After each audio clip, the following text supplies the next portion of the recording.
We have another session of the work of the Foreign Office in relation to the appointment of Lord Mandelson, starting this morning. And our first witness this morning is Sir Philip Barton. Thank you very much for coming. Welcome. You've been in front of the committee a few times now, and when you were permanent Under-Secretary at the Foreign Office, it's nice to see you. I imagine that you thought one of the benefits of retirement was that you weren't going to see us again. I'd like to be able to say, Chair, it's nice to be back. But I'm not sure that's entirely honest. But anyway, I might be accused of misleading you. But I think the thing to do is to remind you that you're no longer a civil servant. So I suppose the first question is you did have eight months left on your contract before you left. So why did you leave? I'll be honest and open with you, and I'm no longer a civil servant. It wasn't my choice to leave at that point, Chair, and I would have preferred to see out my tenure. But after what I think was a very successful transition to the Labour team in the FCDO, David Lammy wanted to make a change and told me he wanted somebody who would lead the department over the years ahead and carry out a major transformation programme. So I agreed to leave, and just to finish my thought, major transformation programme of the department means what? Well, means 25% cuts in the staff. That at the time wasn't obviously known because there hadn't been the spending review, Chair. But it's not that unusual. Just to finish my thoughts on this, for a permanent secretary to change, following a change of party of government. So I agreed to step down in January of last year. Okay. I know that you were really only properly involved in the process for the appointment of Peter Mandelson for a very short time. So I think probably basically December to mid-January. But can I just take you back to a few months prior to that? Before Donald Trump was elected president, we've got Karen Pierce, who's the ambassador of the United States, a very experienced ambassador, popular with the Biden team and with the Trump team as well. We've got an internal candidate who's been there's been a process for getting a replacement for Karen Pierce when she steps down, I believe. So, as I think is clear from Lord Case's advice to the Prime Minister, yes, revealed in the papers given to the humble address, the last government decided in the first part of 2024 to hold an internal competition to find a replacement for Dame Karen, and that individual was recommended at the end of that process, but in the end it wasn't taken forward because the general election was called and the appointment process was frozen under the rules that apply on significant decisions during an election period. So it was... Oh, I see. I didn't realise it was pre-election. Right. It was before the election. Okay, cool. So let's go to late summer, early September. What discussions were taking place about an alternative candidate then? I wasn't involved in any discussions at that point. Right. And then 2 months later, we have Peter Mandelson announced as ambassador to the United States. Were you, at what stage were you involved in any discussions? Yeah, no, good question, Jay. I was first involved when I was in mid-December told of the Prime Minister's decision to make a political appointment as ambassador, and that political appointment was Peter Mandelson. So that was when I was first involved. It was, if I recall right, the 15th of December, so the beginning of the week that ended with his announcement. Okay. And then from the first tranche of the humble address papers, we've seen that between November the 11th and December the 11th, the Prime Minister's PPS and Private Secretary for the Foreign Office give advice. We see the then Cabinet Secretary, Sir Simon Case, give his advice, and we see the due diligence carried out by the Cabinet Office, but we don't see advice from you. It may be for members of the public, that seems surprising that you're not... were you ever asked your opinion about appointing Peter Mandelson as ambassador? You were in charge of the Foreign Office. The first I was aware of the decision was when I was told on the 15th of December the first I was aware of the advice that had gone to the Prime Minister, or indeed that it was being formulated, was when I read it in the Humble Address release papers. I wasn't involved. I wasn't told a decision was coming. Would you have expected to?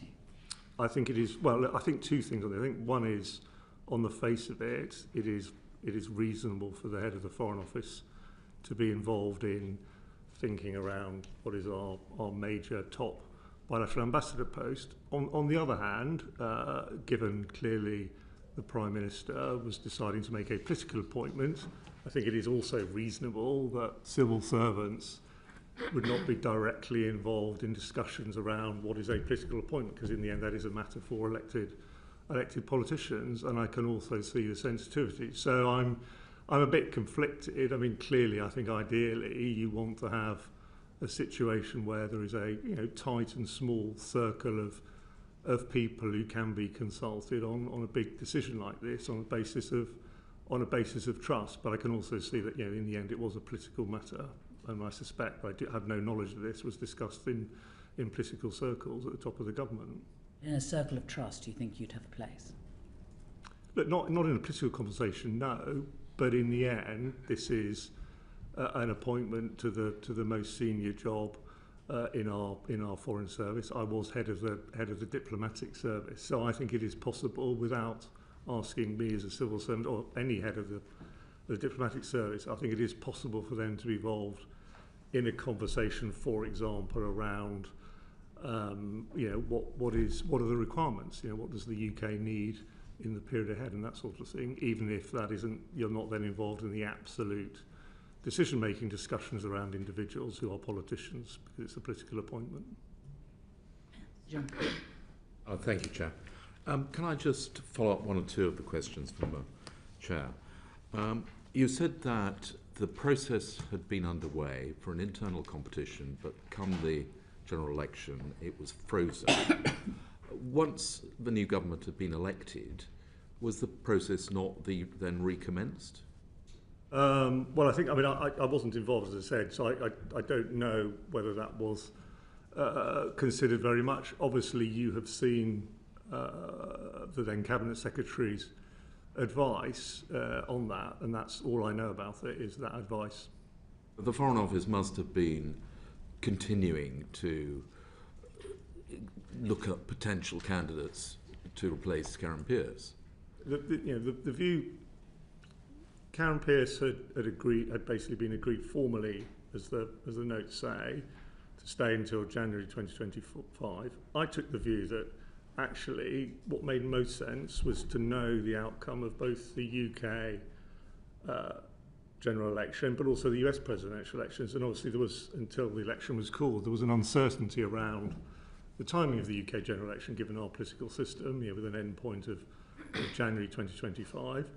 Karen and I had discussed, therefore, whether or not, if required, she'd be willing to stay a bit longer while we were able to see how those two elections played out, as it were. So there was flexibility. So to answer your question, in terms of September of 2024, that was before we knew the outcome of the US elections. The new government was only just in, so the FCDO and I were not actively looking at that point for candidates, because I felt we had time to see the outcome of the US elections, and Karen had shown flexibility over exactly when she ended in the beginning part of 2025. And when were you first told that it was likely to be a political appointment? When I was told of the Prime Minister's decision. 15th of December? Yes. So until the 15th of December, you had no information that any discussion had taken place, or certainly that a decision had been reached? No. And when you were told that a decision had been reached and it was Peter Mandelson, did you express any concerns about that? I was, as I say, I was told of a decision, so I wasn't asked for advice. I was told a due diligence process had been carried out, and I think this is known now, the Prime Minister had been made aware of the risks and had accepted those risks and decided to proceed. So I then moved on to a conversation, was asked for advice on the practical steps required to meet what was the Prime Minister's decision and then the requirement around the timescale. You say the Prime Minister had been made aware of the risks, but he hadn't, because the developed vetting hadn't been carried out. So all that had taken place was the due diligence. Did you ask whether or not developed vetting had been taken out or had taken place? Or whether it was clear at that point that vetting had not taken place. It was clear to me at that point the step that had taken place was due diligence, not vetting. Can I just ask you, do you remember who it was that was telling you these things? I had a conversation with the private secretary in number 10. And did you express a view as to whether or not developed vetting should take place before an announcement? Yeah. So on that, later that week, as we were taking forward the practical steps required, the Cabinet Office initially said that as Mandelson was, to use the technical phrase from the guidance, a fit and proper person as a member of the House of Lords, he did not require developed vetting. I mean, to be honest with you, I thought that was odd and insufficient. You know, I'd been Deputy Ambassador in Washington and therefore occasionally chargé, and I knew very well to do the job effectively, you have to be party to some of the deepest secrets that the UK government holds. But I also recognised that the situation was unusual, and I therefore asked for advice, although I was pretty clear in my own mind, from the SCDO security team. They came back to me after discussions with the Cabinet Office and said that their advice was that he should have DV, and I absolutely agreed with that. And by then the Cabinet Office had reflected further, and they also agreed. And that, if I remember right, that conversation started at the back end of the week of the 16th of December, at the time that the public announcement was made, and then by the beginning of the following week, just before Christmas, it was clear that that was going to be the requirement. That's what I thought, as it were, and I endorsed the advice. And at that point, Mandelson was sent the forms that you need to fill in to kick off the whole process. I mean, we have had a bit of a he said, she said on this. We've got the Cabinet Office saying that the Foreign Office asked, does he really need DV? And the Cabinet Office saying that the Foreign Office asked, does he really need DV? But you're down on the Foreign Office's side, that it was the Cabinet Office that said it first. Look, I can't promise you who said what first. Right. I know what I was told. I was told the Cabinet Office suggested he didn't require DV.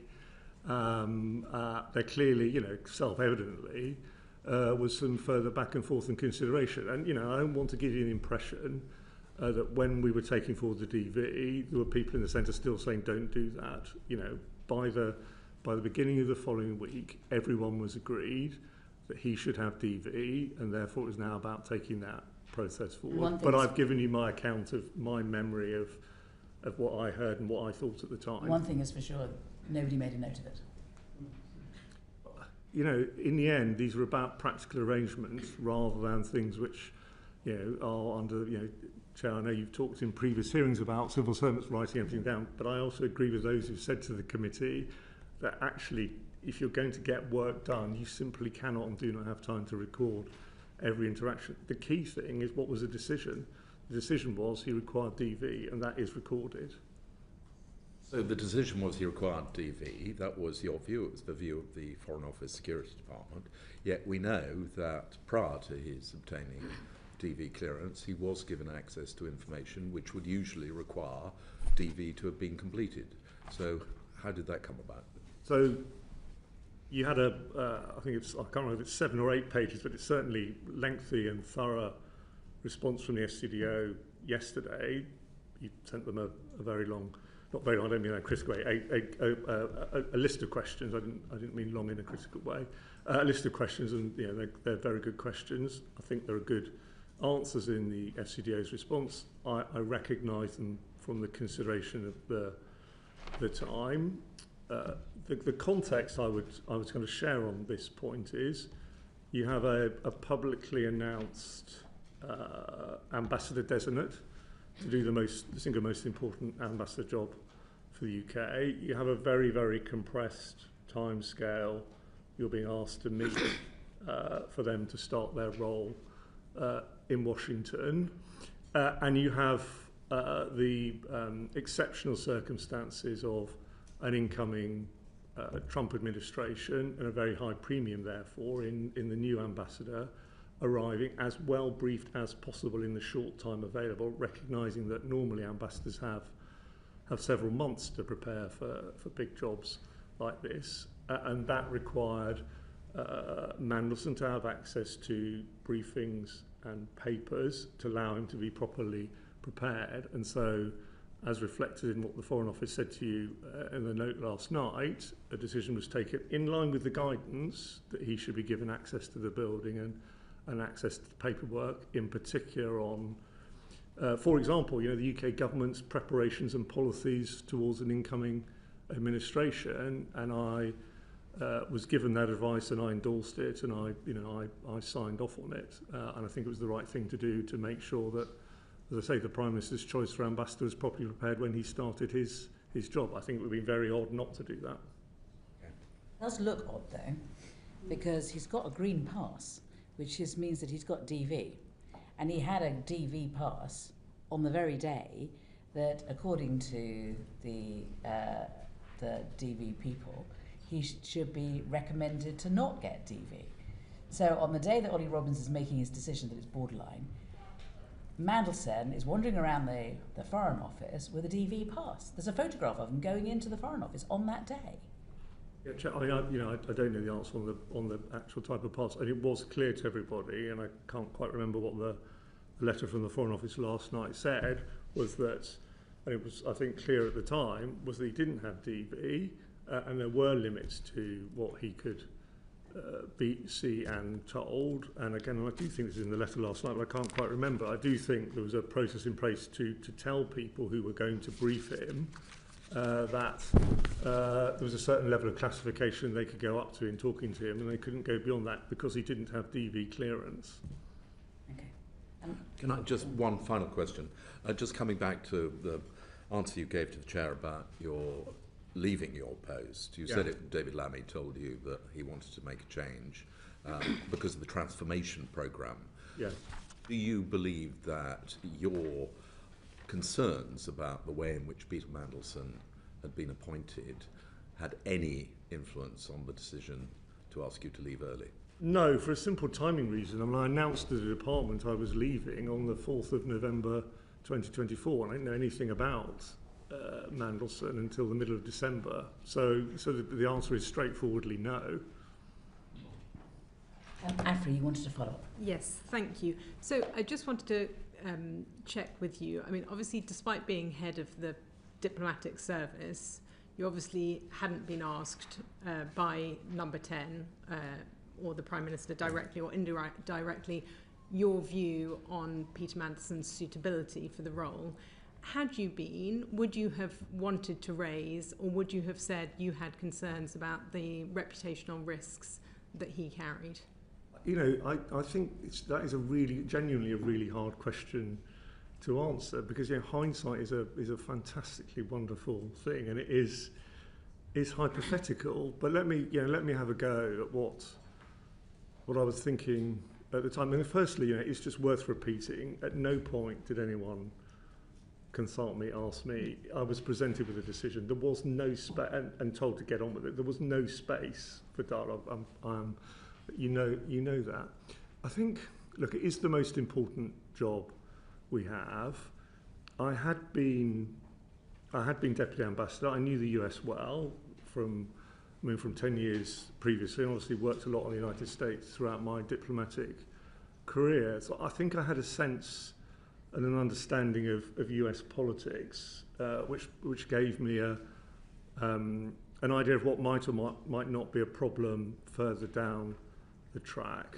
And so I had a concern at the time. There was a part of me that had a concern at the time that I know anything that wasn't in the public domain. Obviously, we know now a lot more about Mandelson's links to Epstein, but I had a concern that a man who, demonstrably from the public record at the time, and it's clearly much bigger than we all knew, had a link to Epstein, and that Epstein, through both the presidential election campaign in the US and more generally in US politics had been and was a controversial figure, and I was worried that this could become a problem in future, not because I was expecting that we were going to find out more, because to be honest I wasn't, and who would necessarily know, but much more I just thought that it was a potentially difficult issue politically in the United States. So that is a very candid account of probably what I was thinking at the time. But there was no space or avenue or mechanism for me to put that on the table. A decision had been taken, and it was a political decision. I mean, you mentioned, of course, the links to Jeffrey Epstein, which were in the media at the time. Did you have concerns about Mandelson's business relationships with China or Russia? So please don't laugh, but I really didn't actually follow what Mandelson was up to in his business relationships. I kind of knew about him when he was a government minister, so I didn't sort of have it right in front of my face, and I didn't see the due diligence report.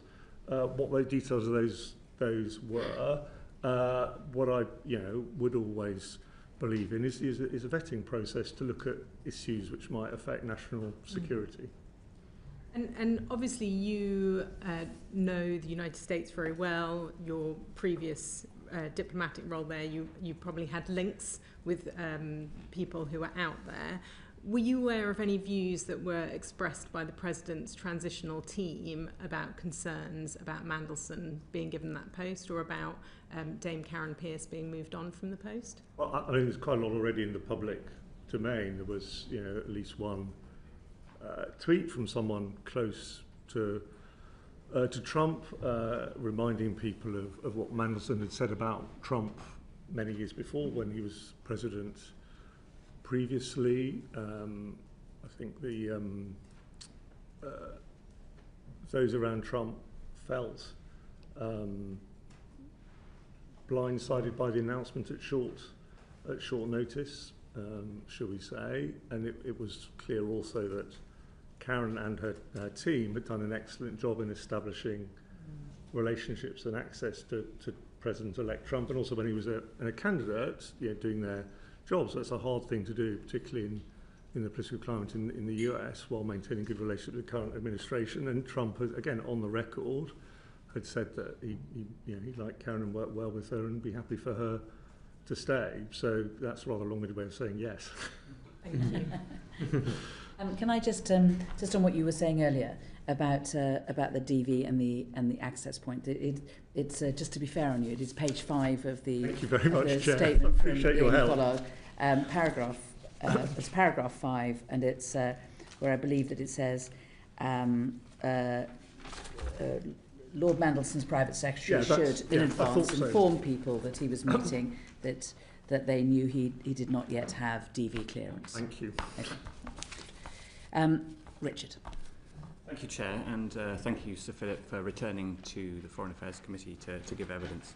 The Prime Minister's National Security Advisor, Jonathan Powell, was reflecting last September on the discussions that were had in government the year before about Lord Mandelson's appointment.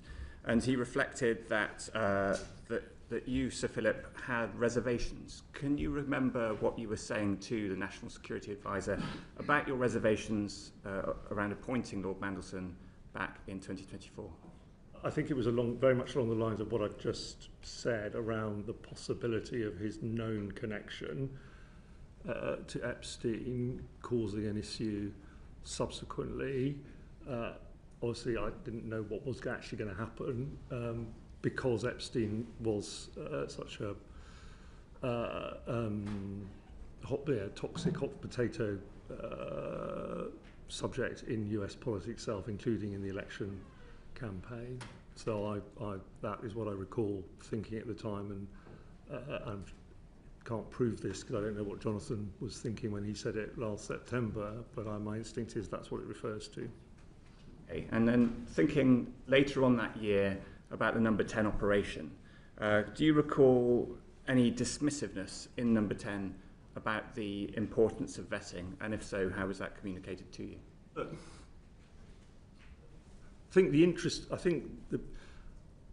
I wouldn't use the word dismissive. The word I would use is uninterested. I think, people wanted to know that all the practical steps required for Mandelson to arrive in Washington on or around, by or around the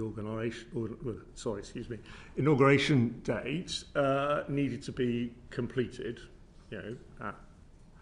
at pace, as it were, and that was it. The interest. I mean, no one, to be honest with you, no one said to me, "Look, Philip, the Prime Minister knows some risks around this. Can you really make sure that the vetting's done rigorously?" I mean, it's always rigorous anyway, but that wasn't the sort of thing being communicated. The sort of thing was, fine, he needs vetting, make sure it's done in time. Okay, thank you. Last week, when Sir Ollie gave evidence to the committee, I said that Sam Coates had reported words around "just to prove it," and I need to correct the record slightly, because Sam Coates didn't actually report that. He didn't file a report. He did discuss it with a member of this committee. He didn't actually put it in writing. It didn't get off the cutting room floor.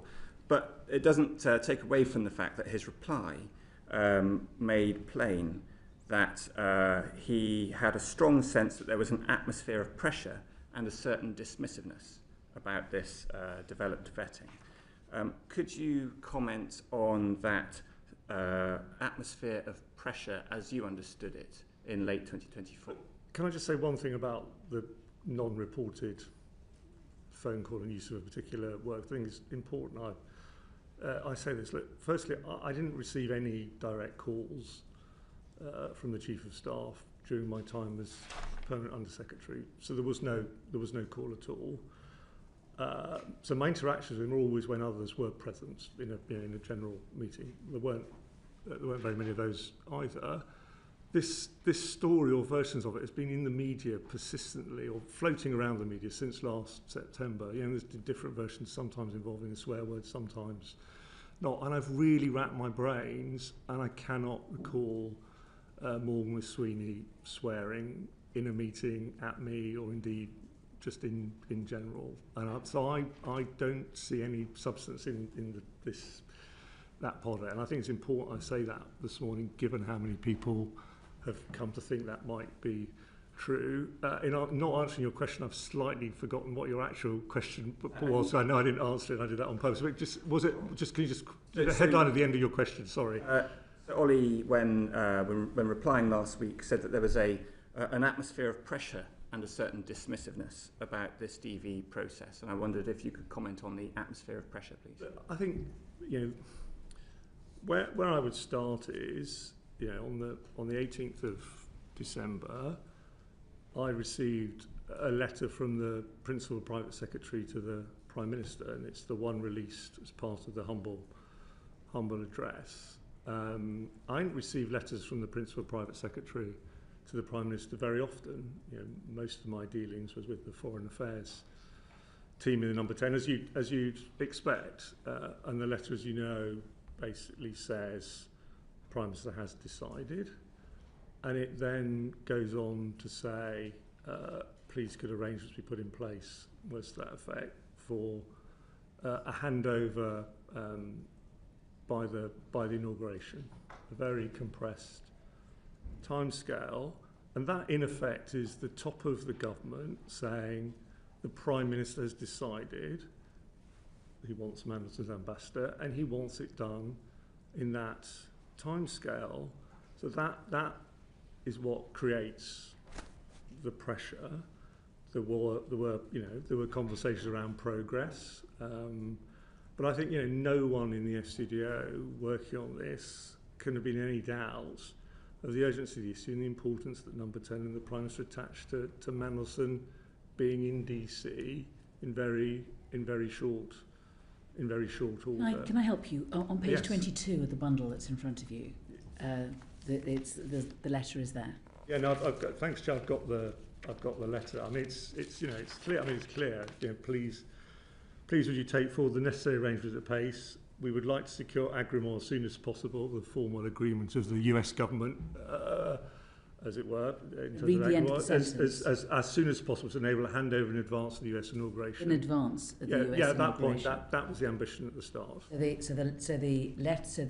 He's given the job on the 20th of December, and they want him at the US inauguration on the 20th of January. Correct. So you have a month. Yes. Sorry, does that answer your question? It does, thank you. And I have another, and it relates to that time in December. And I just wanted to sort of try and get an idea for some of the events that were happening in December of 2024. The Prime Minister gave a speech on the 5th of December where he talked about the tepid bath. And just to recap for people not familiar with it, he said that people in Whitehall are comfortable in the tepid bath of managed decline. The implication was that the civil service was satisfied to stagnate and was not sufficiently reactive to political direction. I wonder whether that had any influence on the culture and the way in which the civil service was reacting to pressure around this political appointment. I honestly don't think it did, actually. I honestly think the FCDO, once it was clear a decision had been taken and had been through the formal sign-off process with His Majesty the King, did what it always does, leant in and did its level best to deliver Minister's ambitions, in this case the Prime Minister's ambition. I think that would have done that whether or not the Prime Minister had made a speech about the civil service earlier in the month. To be honest with you, I think that's, actually think the Foreign Office and all the officials involved in the Cabinet Office and Number 10 as well, I mean, they all acted, in my view, certainly the ones I was collaborating with, in good faith at the time to try and deliver a very, very ambitious ask in terms of the timescale, because that was what the professional thing to do. One more, Chair, if I may. The Prime Minister said at PMQs last week that, quote, no pressure existed whatsoever in relation to this case. How can that be squared with Sir Ollie's evidence last week where he said that there was a strong sense that there was an atmosphere of pressure? I don't think it's for me to do evidence squaring, and obviously there's going to be other conversations around this, and I don't know who may or may not be asked to consider it in more detail. I'd have to ask you, what do you actually mean by your question? And the reason I asked you that, I'm not being difficult, because I think there's two possible questions here. Question one is, was there pressure on the substance of the DV case? Question two is, was there pressure to get the DV case done in a particular time frame? And they are different time frames. Sorry, they are different questions. And I worry. You give us two answers. I can give you two answers. I actually wrote down two answers, Good. Chair, because I think there are two questions there. And I do think some of the problem with them is people are talking past each other because they're actually talking about different things. But anyway, I can't find my answers, but I'll give them to you anyway. So shall I just carry on, or do you want to ask? No, carry on. Answer one is, during my tenure, I was not aware of any pressure on the substance of the Mandelson DV case. Question two, was there pressure? Absolutely, and I've described it, and I also have seen what the Foreign Office said to you last night, and recognise what is said in that letter about the pressure to get it done, i.e. DV clearance, by a particular timescale. Because as I said to you earlier, I don't think anyone could have been any doubt in the department working on this that there was pressure to get everything done as quickly as possible. And I recognise your distinction between time pressure and pressure on the substance of the vetting process.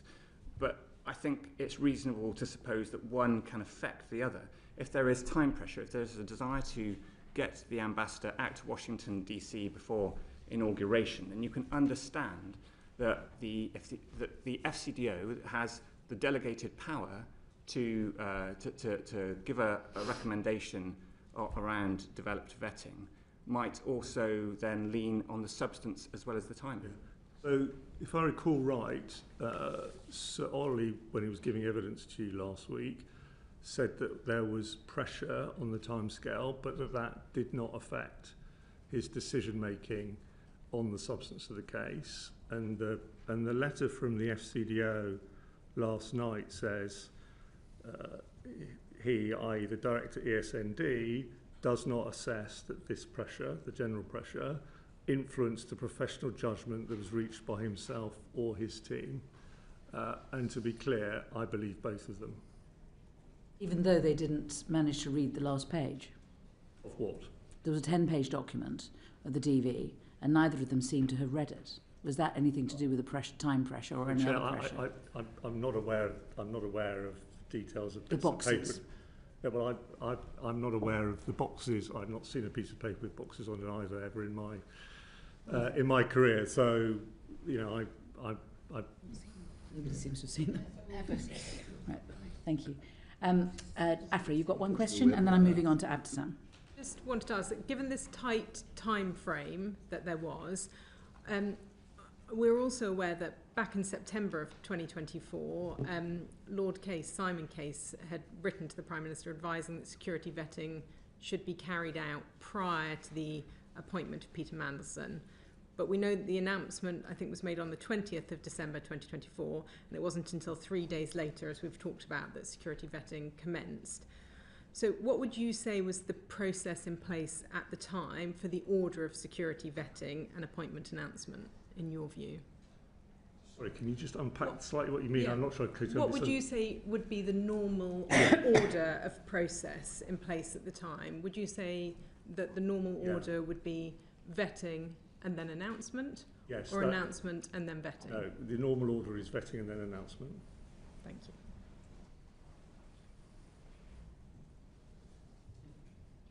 Do you have any idea why it went the other way around? No, the timing of the announcement was driven and decided by number 10. Okay, thank you. Abdesam. Thank you, Chair.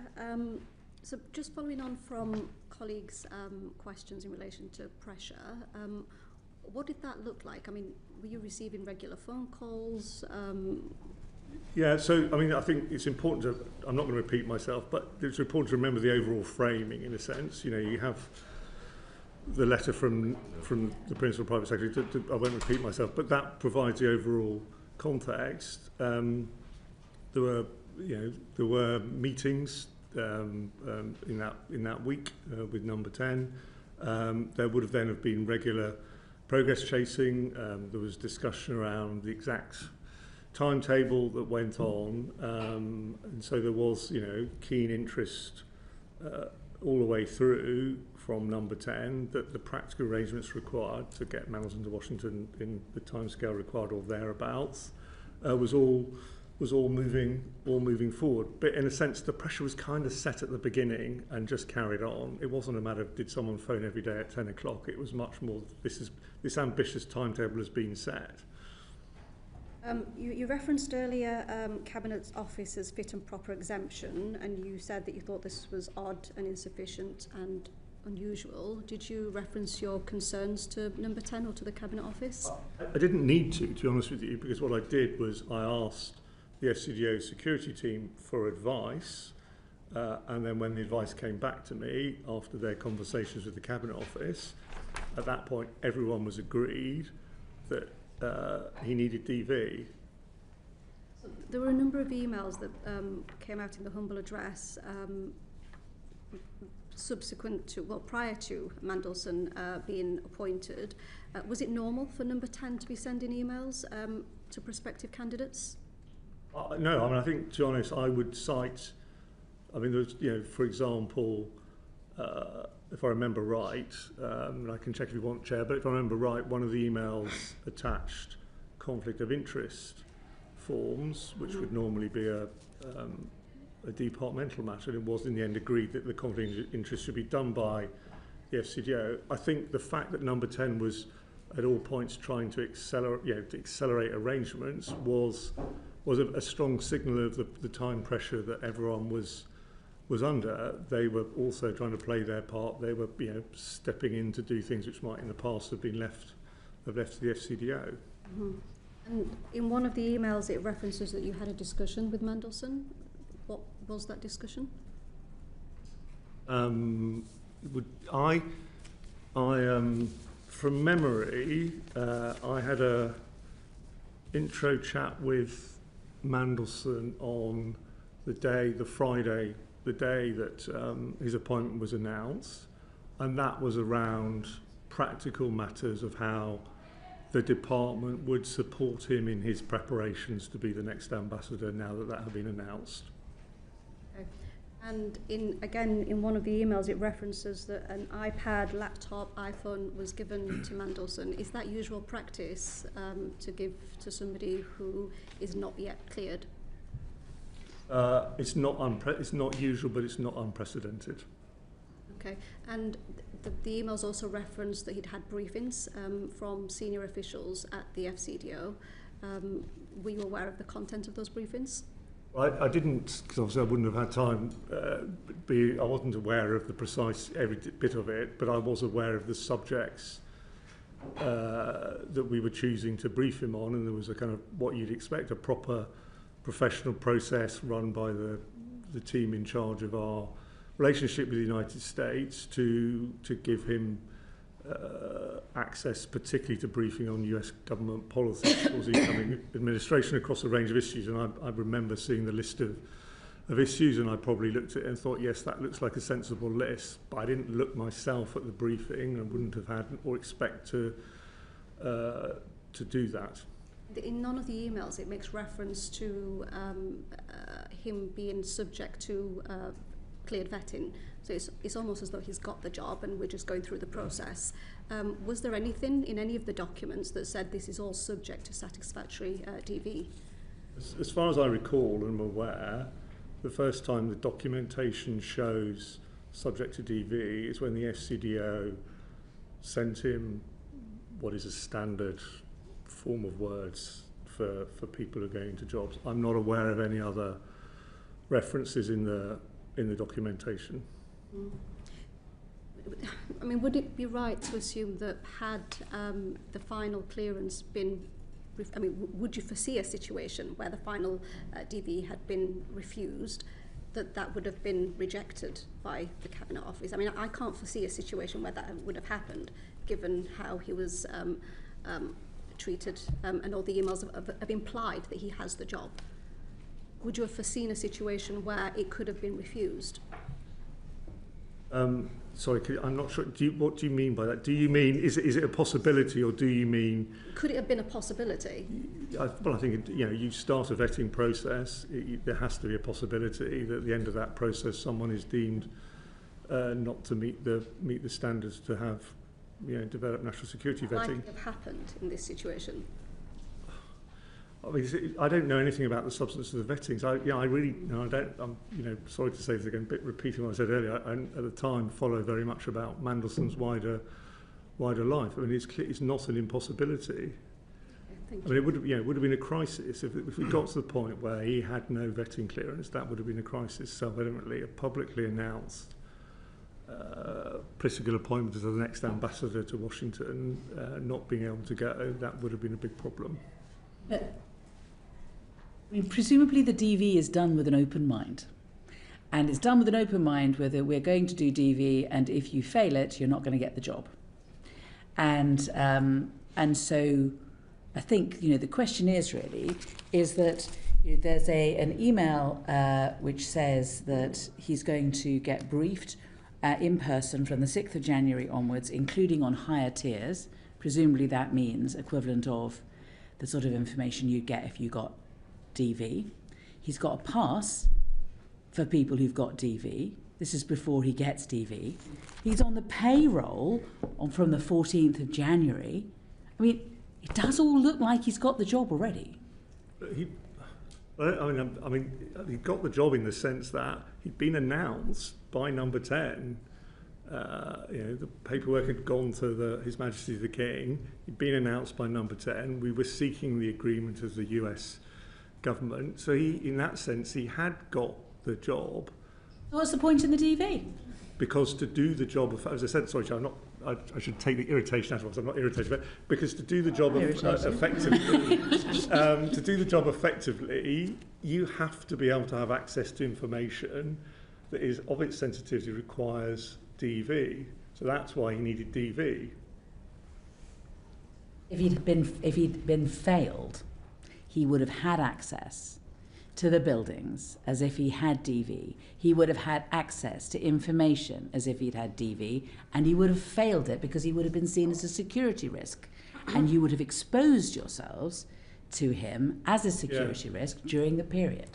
I don't agree that with your kind of characterisation of as though he had DV. He had access to the building, but parts of the building where people without DV also have access. He did not have access. Why did he have a green pass? He did not. I don't. John, you'll have to ask the Foreign Office about the passes. He did not have access to the parts of the building where you absolutely do require DV. And on the paperwork, and I think this is in the Foreign Office letter, he had access under the rules as allowed as a fit and proper person and a member of the House of Lords. He had access to papers up to a certain level of classification. He didn't have general access. He wasn't able to roam free, if you like, in terms of access to information across the department. So I can understand why it looks odd.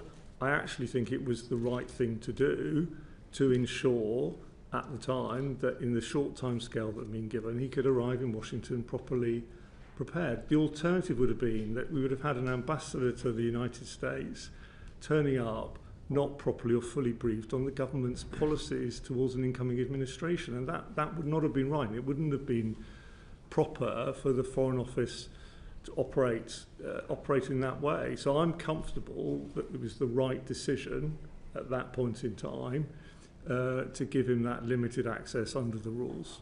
So is this a fair way of putting it?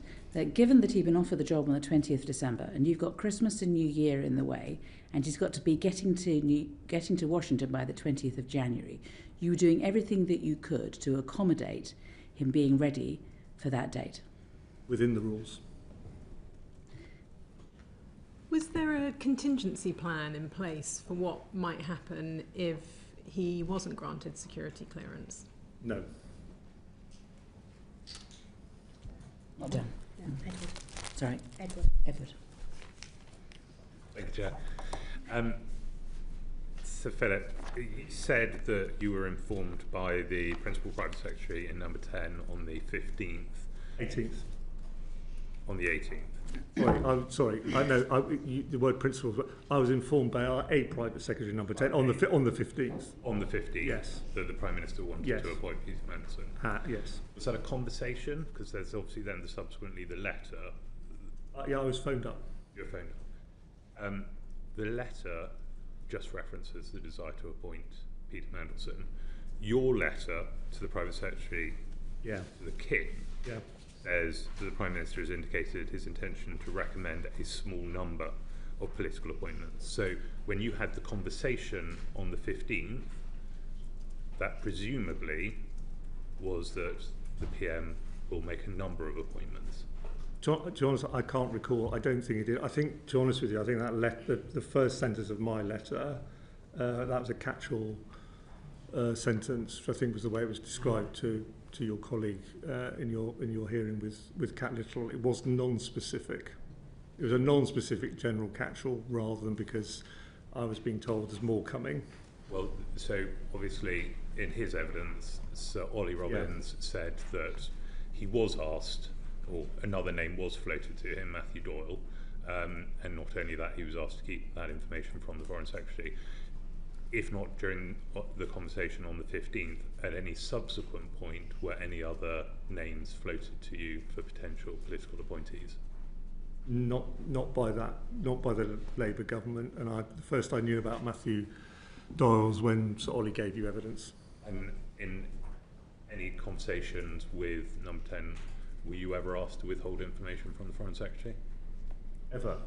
Well, okay, so with the current administration, we should put on record, you have served under 4 different Prime Ministers. So let's establish at any point during your tenure as PermSec, were you asked by a number 10 organisation to withhold information from the Foreign Secretary? How usual is that for that request? I mean, I'm worried that everyone's going to think that the centre of government spends its whole time sort of conniving behind the backs of everyone else in government, and that's not the reality. The reality is, people trying to get on with delivering the business of the government, the vast majority of the time.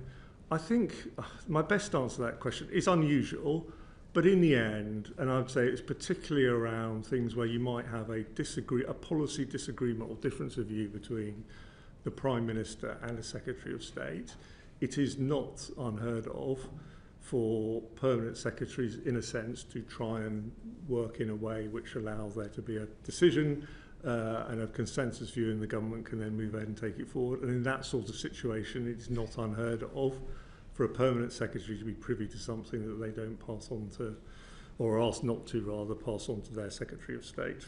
So I would describe it as not unheard of, but I don't want to give the impression that this is going to standard operating procedure.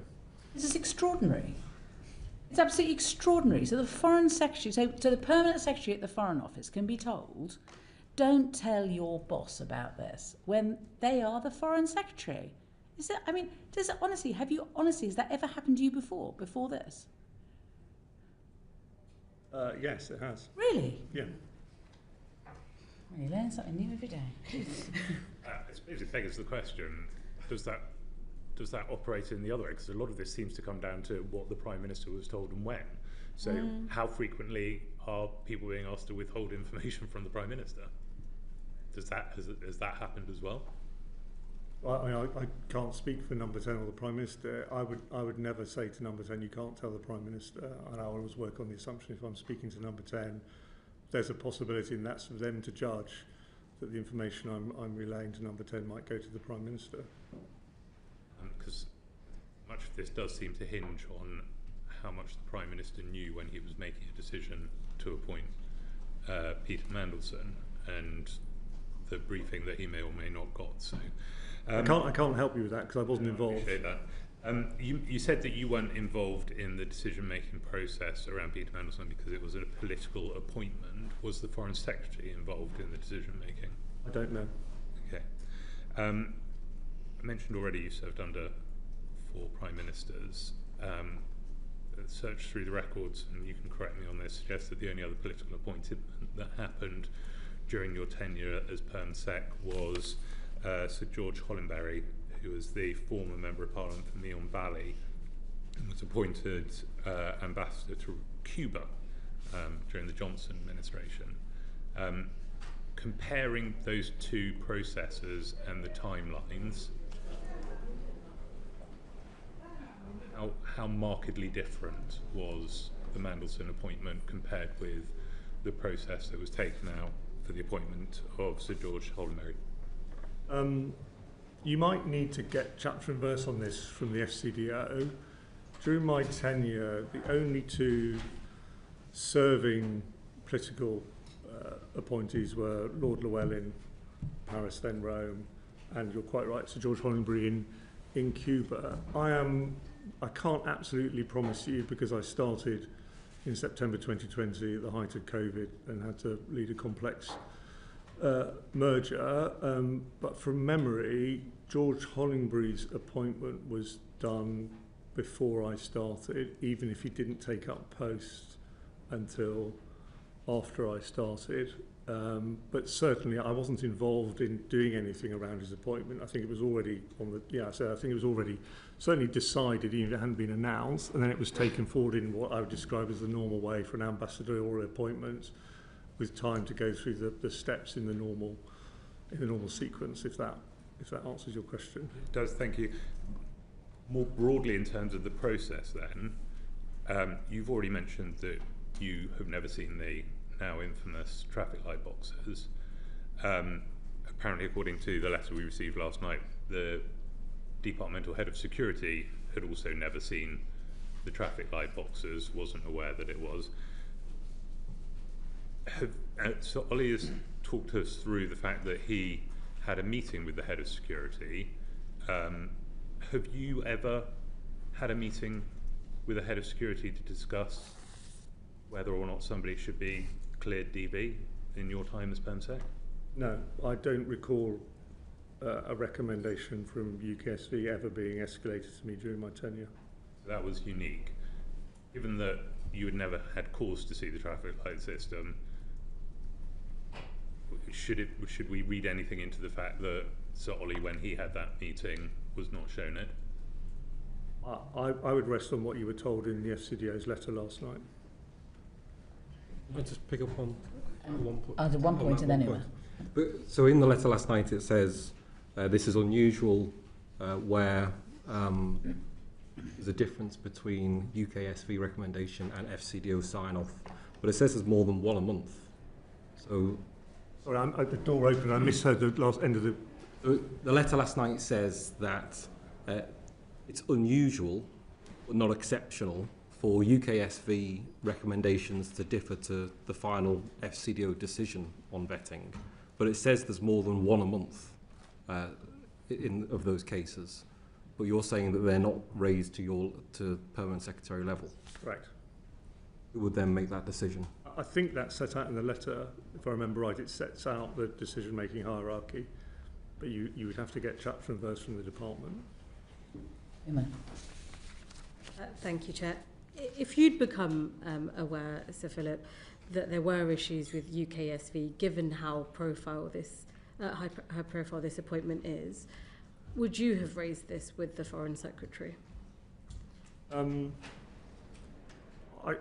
genuinely don't think that's a question I can answer, because I don't know, rightly, I don't know anything about the substance of the concerns. So,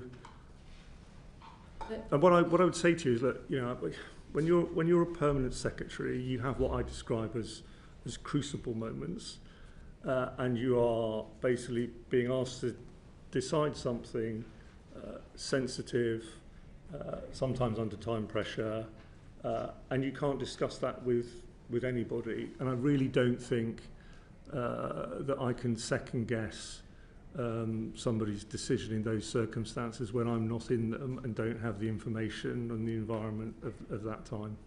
I understand, but Sir Philip, you've said that it's very unusual for security matters to be raised, and that, certainly in your time that had never happened. Given how unusual it was, and given the media spotlight on this already very controversial decision to appoint Peter Mandelson, and looking at that Civil Service Code of Conduct, well, there's an expectation for ministers to be briefed properly by the civil service. Would you have exercised your judgment to say, actually, this is one of those times I perhaps need a conversation with the Foreign Secretary? Yeah, you know, I can't, genuinely, I'm not being difficult. I genuinely can't answer that question in the abstract without having the briefing, knowing the information, knowing where, you know, I can't tell you what I would have done. I just actually don't know. I understand. Do you recall your conversation with Ollie regarding the handover of this decision? And in that conversation, did you discuss any of the pressures, whether that be time pressure or the kind of political pressure?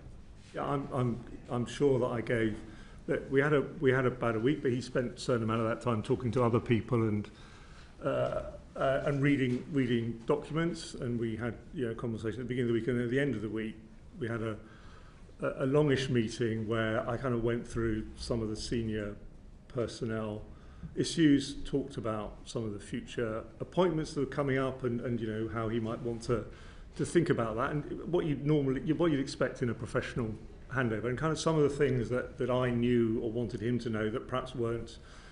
You know, I was probably the best placed person to actually tell him all of that, and so I did, as part of that, describe to him in headline terms the process that had been through and where we got to in the appointment of Mandelson and the preparations for him to arrive in Washington. And as part of that process, did you raise any concerns that you had personally about this, or any of your risks that you thought may arise as a result of it? My memory is we had a general conversation mostly about what had happened, where they got to. The one thing I do remember discussing and agreeing with Ollie is how we would handle the conflict of interest form. I'd seen a draft of it and had commented on it, but it was, and Ollie and I agreed this, it was, I felt and he felt, something that wasn't sensible for me to sign off in my final week, not least because he was going to have to justify whatever anything was in there. So I do remember a conversation around how best to handle the conflict of interest in the transition from me to him. Understood. In your earlier answers, you spoke to the chair about the pressure to get the ambassador in post before the inauguration, and Christmas and other time pressures notwithstanding, that's why you did the process as you did. Would you have briefed anyone else who is considered for that post if they weren't a political appointment? Let's say it was not Peter Mandelson and it wasn't a political appointment, but you knew this was the most likely candidate. Do you think that same thing would have happened? Yes. Okay. And on this announcement, you said that the normal order was the vetting to happen first and the announcement second, but obviously you say it's Number 10's decision for it to have gone in this order. Did you know that that was going to happen? Were you aware that it was being announced? When did I know it was going to be announced? I think probably by the 18th of the end of the 18th of December. Certainly by the morning of the 9th, on the night, either the end of the 18th or beginning of the Thursday, I knew Number 10 were going to announce the following day. And did you warn of any risks of proceeding this way? Did you speak to either the Foreign Secretary or anyone in Number 10 or anyone else in the department? Well, the die was cast, to be honest. So I think we had a discussion around practicalities. There wasn't any intervention from you as... In what regard? That there are risks of proceeding this way, that the normal process is the vetting happens first and the announcement second. And by going ahead with this timeline, that's not the normal process. And at Number 10 and the Foreign Office could be open to criticism and or process. I mean, to be honest, I think that, as I say, the die was cast. The Prime Minister had decided, the timetable was set. Number 10 wanted to announce. Thank you. I still don't understand this, because if the die was so set that you weren't in a position to say, I don't think this is a good idea, I think you should do DV first before the announcement, and yet you say it still wouldn't have been a problem if you'd failed as DV, we would have announced that. I think the difference is if there'd been, and I'm talking in the generic here, obviously, because I don't know anything about the substance, but generically, if there'd been sufficient material, in any case, you've got, you're talking about the beginning of the process and the end of the process. You're talking about, beginning of the process is one thing. End of the process is a different thing because you've got a body of material. I think who have I got next? Alan for one. Oh, sorry. Fleur. And I've got Alan for one question, and then I've got Fleur. Thank you, Chair. Sir Philip, I should put on record that you and I worked briefly together when you were High Commissioner to India and I was Her Majesty's then Trade Commissioner, a job for which I had to get DV. Nice to see you again. Nice to see you too. The issue we're struggling with in part is judgment, and one of the main problems is that initial judgment to appoint Peter Mandelson was flawed. Some are trying to say that the FCDO process, the vetting process, could have corrected that flawed initial decision. But is it fair to say that when you look at Ian Collard's response, politicians inserted enormous risk into the system by appointing Peter Mandelson, and what Ollie Robbins and the FCDO did was use their processes legitimately to manage that risk? Or do you think they were outside of that standard FCDO process? I don't know anything about the substance, and I have no view, therefore, on judgments arraigned around the substance. I do think what they did, as I understand it, was within the process. Thank you. Thank you, Chair. And thank you very much, Sir Philip, for coming to give us evidence today. I've got some questions about the due diligence part of the process. Were there any other FCDO appointments like this when you were told about the due diligence and it was an FCDO appointment after the due diligence had been done? I'm not aware for ambassador jobs of any due diligence being done of this sort of form. It's not part of a normal civil service process. So I don't recognise it. In your experience, have you had experience of people not passing due diligence? So is it a process which is a pass or fail then? It's not a process. It's not a standard process. I mean, the closest I can come to is, for example, this may be a total red herring, so if you want me to stop, I'll stop. But recruitment for non-executive directors of departments. Obviously outsiders, because that's the point. they have in the past been subject to a look at their social media profile and that sort of thing to see whether that throws up anything which make them unsuitable for a non-executive role in the government department. But that, I mean, is a bit different, but that is the closest comparative in terms of appointment processes to full-time on the books jobs rather than a non-executive role. I'm certainly in the FCDO, it's not part of the process, and certainly not for ambassador jobs. And so just a bit more on the process. So you were told about it on a phone call on the 15th of December, but you weren't given the due diligence checklist, which I've got in front of us. It's part of the humble address papers that had already been completed. Did you see the conflict of interest paper at that time? No, because it wasn't completed.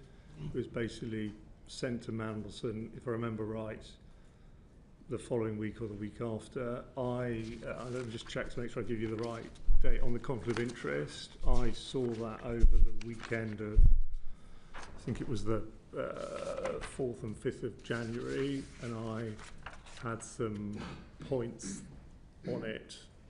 Either that I didn't, further points I wanted addressed, and so I remember actually writing an email because it was a Sunday. I wrote an email setting out those points. Who did you write the email to? My office. Someone in the department dealing with it. Okay, and were they? So they were the concerns which would have been raised by the due diligence form about the different things we can see here. Epstein, for example, was in that. But I think I can't speak to due diligence. I wasn't involved. On the conflict of interest form, there's a clear form which you fill out, setting out areas in which in your life that might create a conflict, and then there's a process with the line manager, and the Ambassador Washington is managed by the Permanent Undersecretary to agree whether that conflict's surmountable or not, and if mitigations and so on. And is there a precedent of you seeing a due diligence form? Do you think or for asking? I know this is an unusual appointment because the Cabinet Office did the due diligence, so you didn't see it. Could you have asked for the FCDO to also do due diligence, seeing that you were going to be Peter Mandelson's line manager, and so that you were directly responsible in that way? Yeah, if I remember right, I think I asked to see it and was told it formed advice to the Prime Minister, and therefore wasn't something I could see. Look, I think what you're suggesting is that I've been told the Prime Minister had due diligence done. He's seen it, decided this, and I'm going to say, well, that's not good enough for me. I'm going to do my own due diligence. I don't think that's plausible. Obviously, there was the pre-existing conflict of interest process and national security vetting processes which were gone through. Just to be clear, in that week, I think you've been asked before about did you raise this with the Foreign Secretary? So this week of the 15th, you were told, the 18th it became public. Did you have a conversation with the Foreign Secretary during that week to say, this is the most high-profile appointment. It's a very controversial appointment. It seems. I was clear in my own mind that I needed to know the Foreign Secretary was content before I went to His Majesty the King to seek his agreement. Diplomatic service appointment, ambassador, ultimately, obviously Prime Minister involved as well, but responsible to the Foreign Secretary. If I remember right, the Monday was the day of the annual Australia-UK ministerial meeting, which both the Foreign Secretary and I, pretty busy, both in our own rights. My counterpart was here as well as Penny Wong, but also together in joint meetings for much of the day. My memory is that I had a brief word in the margins of that to relay to the Foreign Secretary what I had been told. And if I remember right, he said he would talk to number 10. Okay. So you were told by phone call, then you were in the same meeting together, and then you said, I've been told that this is going to happen, and the Foreign Secretary said he would have words with number 10 after that. And then did you hear anything back from that? I didn't say he would have words, which obviously can be read differently. No, let's make this very clear. He said he would talk to You would talk to number 10 about that. And did you hear back from that before it was then you wrote that letter to say he was appointed? So yes, I had the letter from the Principal Private Secretary of Foreign Affairs on the morning of the Wednesday the 18th. I established the Foreign Secretary was content for me to take forward the process, and I then wrote to Sir Clive, and the letter's part of the release, as you know. Is there any record of that meeting where you had an establishment of the Foreign Secretary? He was travelling, and I had a exchange with someone in the travelling party and had a message back. He was content for me to write. He was on his way, I think, to a dinner of NATO foreign ministers. Can I just follow up on this? So you've said that there was, I mean, the purpose of due diligence is to look at reputational risks, yeah? And so if I was Foreign Secretary and one of my ambassadors had gone rogue, it would be for me to be answerable for that, right? So surely it's important in those circumstances for me to see the due diligence. I don't know the extent to which the Foreign Secretary was involved prior to the Prime Minister's decision. I don't understand what that answer is. You said that you'd asked to see the due diligence and you were told that it was something for the Prime Minister, and now you've given whatever answer that is. Sorry, Chair, would you mind I repeating the question? Would you just repeat the question to make sure did the Foreign Secretary see the due diligence or not before you tell the King, I've discussed this with the Foreign Secretary who agrees with the recommendation? I'm not aware that he saw it. Are you aware that the Deputy Prime Minister has now said that there were worries about Peter Mandelson's appointment at the time? And he said to LBC that there was a discussion within government, but that ultimately it was a matter for Number 10. I saw the media report at the time. Is that all you're going to tell me? Chair, honestly, I'm not being difficult. If you ask me a question, I will answer it. But I should also say I'm obviously not here to speak for the Foreign Secretary. You kindly pointed out at the beginning I'm not a civil servant anymore. Have a view on the accuracy of the statement. Just read it again. I mean, I think you should ask the Foreign. If you want to know the Foreign Secretary's views, I don't really feel. But you were there in the middle of all of this, right? You were there in the middle of all of this. The Foreign Secretary is your boss. Fair enough. The Foreign Secretary. You're telling us that the Foreign Secretary was happy, and you told the King that. The Foreign Secretary, now the former Foreign Secretary, now the Deputy Prime Minister, is saying actually that there were concerns and there were discussions going on. Which is true. So, got it. So I'm not being unhelpful, I promise you. Let me put it this way. I was asked what the Foreign Secretary said when I told him. He did not say, Philip, please crack on, write to the King. He actually said, I'm going to talk to Number 10. That's it. That's that, because we were in the margins of big important meetings with the top of the Australian foreign and security system in what is always a very pressurised period in the run-up to Christmas, and this was about a political appointment. He was my political boss as Foreign Secretary. I gave him the information I'd been told. He said he would talk to Number 10. Cool.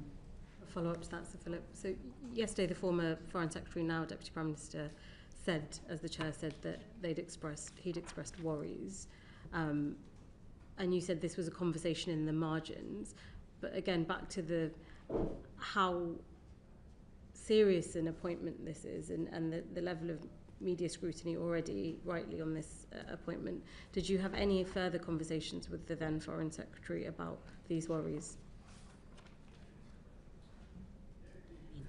As I recall, he and I had a brief conversation. I can't remember if it was the 18th or the 17th or the 18th, so the Tuesday or the Wednesday. It was inconclusive, so he wasn't at that point saying he was content for me to proceed, and I hadn't in any case received what I asked for at the outset. I said at the outset to Number 10, I'm not doing anything until I've got something in writing. And at the point of that conversation, I hadn't received a letter from the Principal Private Secretary, and so we had an inconclusive conversation. Did you raise any of your concerns with him for him to make a judgment to pass this on or anything like that?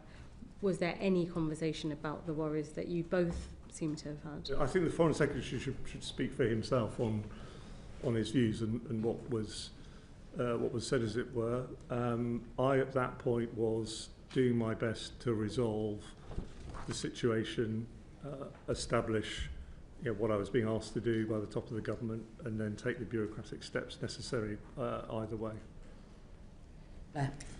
So it was a situation that needed to be resolved during that week. Do you think the process of that week, the due diligence part of this, is evidence of, and the timings of it, is evidence of pressure or undue pressure, or evidence of due process being followed? I'm really sorry, but I'm not sure I follow you. The fact that, I mean, it's very, by your own admission, it's very unusual, and it was an unusual appointment of a political appointment. So it was this whole process tested the system to the limit, really, and we're looking at how the system worked in this case, but also what we need to learn for the future. But just the evidence of, you were already told quite late on in the process, due diligence had been done, then you were told he was going to be appointed, and then it was very publicly announced very quickly, and then so all of that, the timing of it, is that, in your opinion, evidence of pressure, undue pressure, or evidence of due process being followed at pace, yes, and you're in a high pressure environment all the time in your role? The short timescale created the pressure, as I said earlier. In terms of the parts that the FCDO and I was responsible for, I mentioned conflict of interest or vetting, and other decisions. I'm very confident they were taken, albeit under pressure, properly. As I've already been clear, the number 10 decision to announce in advance of DV was unusual. And final one from me. With the benefit of hindsight and many months to look at this and think about this whole process, where did the process go wrong? Was it at that early stage of even considering him, or was it the due diligence, or was it the vetting? Where did the process go wrong in your view? I don't have complete knowledge or insight into the process prior to the Prime Minister's decision, so I can't answer that question. You told us that it's the normal process to do vetting and then announcement. So for comparison purposes, when it came to the appointment of Jonathan Powell, was he vetted and then announced? I wasn't involved in his appointment. Oh, he's not Foreign Office. He's a National Security Advisor, it's a Cabinet Office role. What about when he was Special Envoy for the British Indian Ocean Territories? Envoys are different and are dealt with differently. I honestly can't remember the sequencing on that, so you'd need to ask the department. Alex. Thank you, Chair. Thank you, Sir Philip. You talked about the short time scale causing problems. Do you think there was a reasonable diplomatic reason why Number 10 wanted the appointment done by Trump's inauguration? Look, I think once the Prime Minister's decided they want a change of very high-profile ambassador, you don't want to wait too long. You don't want to get on with making that change. I mean, my own view wasn't essential for Mandelson to be there by the time of the inauguration. Always takes a while for US governments to form because of the confirmation process. It's actually quite quick in Trump 2 compared to Trump 1, but it does take weeks. So I was personally much less concerned and didn't see that as an absolutely essential thing. And of course, Karen Pierce was willing to stay longer and be flexible within reason, and be well respected and connected to the Trump transition team. So yes, I can see entirely the point of getting on with it. I wasn't quite convinced that we had to see the 20th of January as a deadline, but that was the one we'd been set, very clearly, and communicated by the top of the government. Did you say that to Number 10? To be honest, I think, I would have been clear that we didn't have to, but I think in the end they were getting with it. It's also true that in the end, Lord Mandelson didn't go until after the inauguration. Any other external appointments, including political appointments, but others, are there examples where somebody has started in post before they've received their DV and then had access to those materials? I'm not aware of an ambassador starting in post, certainly externally, without DV. I mean, I can't speak for history, if you know what I mean, but in recent times, no. And do you think the argument that because Lord Mandelson was a Privy Councillor, he wouldn't need DV clearance was credible at all? As I said, my initial reaction was that it was odd and insufficient. So no, which is why I asked for advice. But but we did also pretty quickly settle on he needed DV. And you said higher classifications of material that he wouldn't have access to. What level of classification before he received his DV was Mandelson able to access? I think it's in the letter, but I think it was up to secret. 0.5 page, whatever it is. It's in there. So up to secret was allowed. So there were no briefings he was given above that level of classification before he received vetting? Not that I'm aware of. Did the intelligence agencies ever share any concerns with you about Mandelson's appointment or his access to information? No. Thank you. Knowing what you know now about Peter Mandelson's relationship with Epstein and everything else, do you think the DV process made or UKSV made the correct decision and the FCDO made the correct decision? I'm not aware of any of the substance of the DV process. I genuinely can't answer that question. Does it change your view on the appropriateness of political appointments to ambassadorial positions at all? I mean, this one self-evidently hasn't worked out, but Lord Llewellyn was a brilliant ambassador to Paris and then Rome, and George Hollenbury did a good job in Cuba, and the Prime Minister and the Foreign Secretary are absolutely entitled, and it's explicitly allowed for in the legislation, to make political appointments. So I don't have any objection. I mean, clearly, when I was head of the diplomatic service, I was head of the diplomatic profession, and inevitably you kind of, you're not quite chief. You're head of the tribe, even if you're not chief trade unionist. So, within reason, they're a good idea. But personally, as a diplomat, I would argue that the vast majority of jobs should go to diplomats, but they have been successfully used in the past. Okay. And finally, do you think the Prime Minister's statement that full due process was followed is a fair description of what happened in Mandelson's case?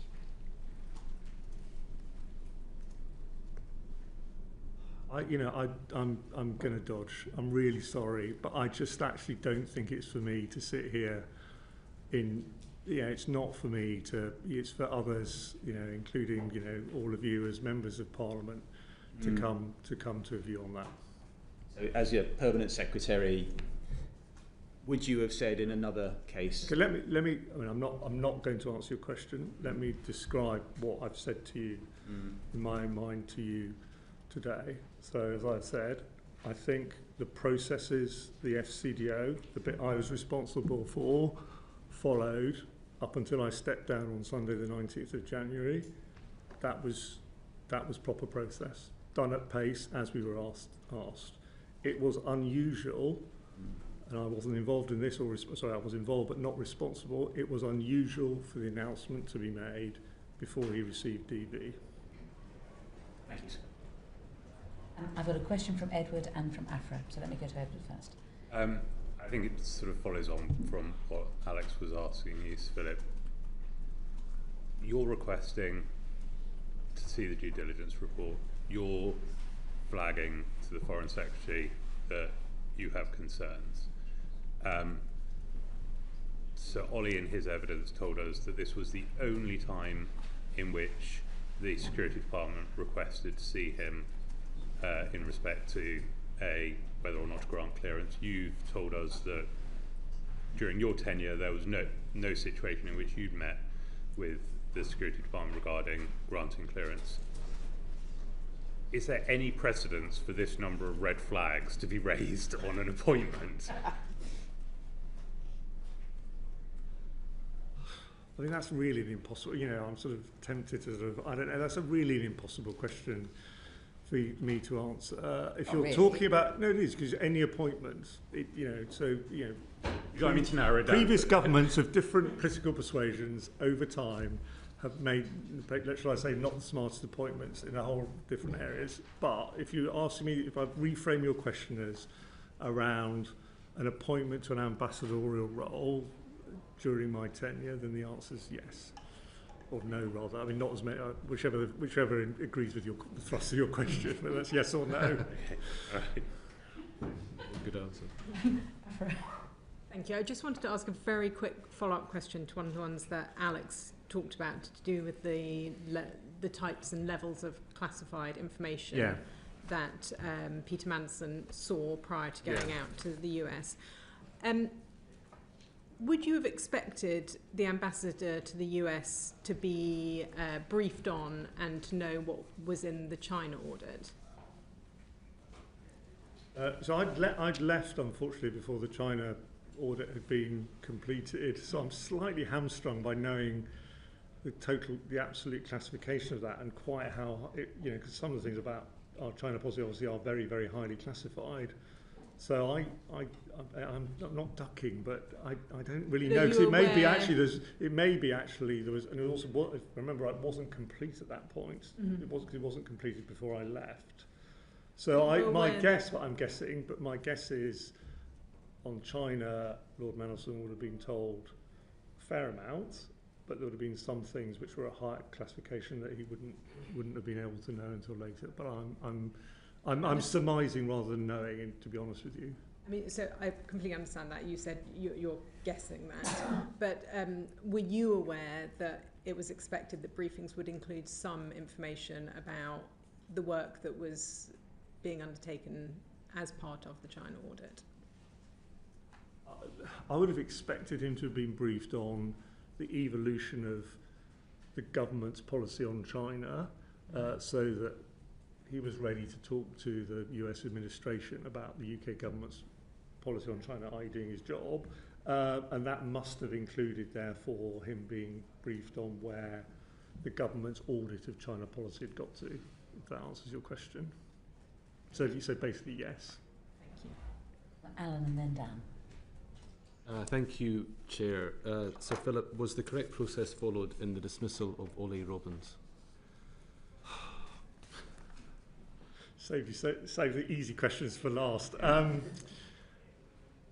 Look, I don't think I can answer that question, and it's clearly going to be a matter of, or may become a matter of formal legal dispute.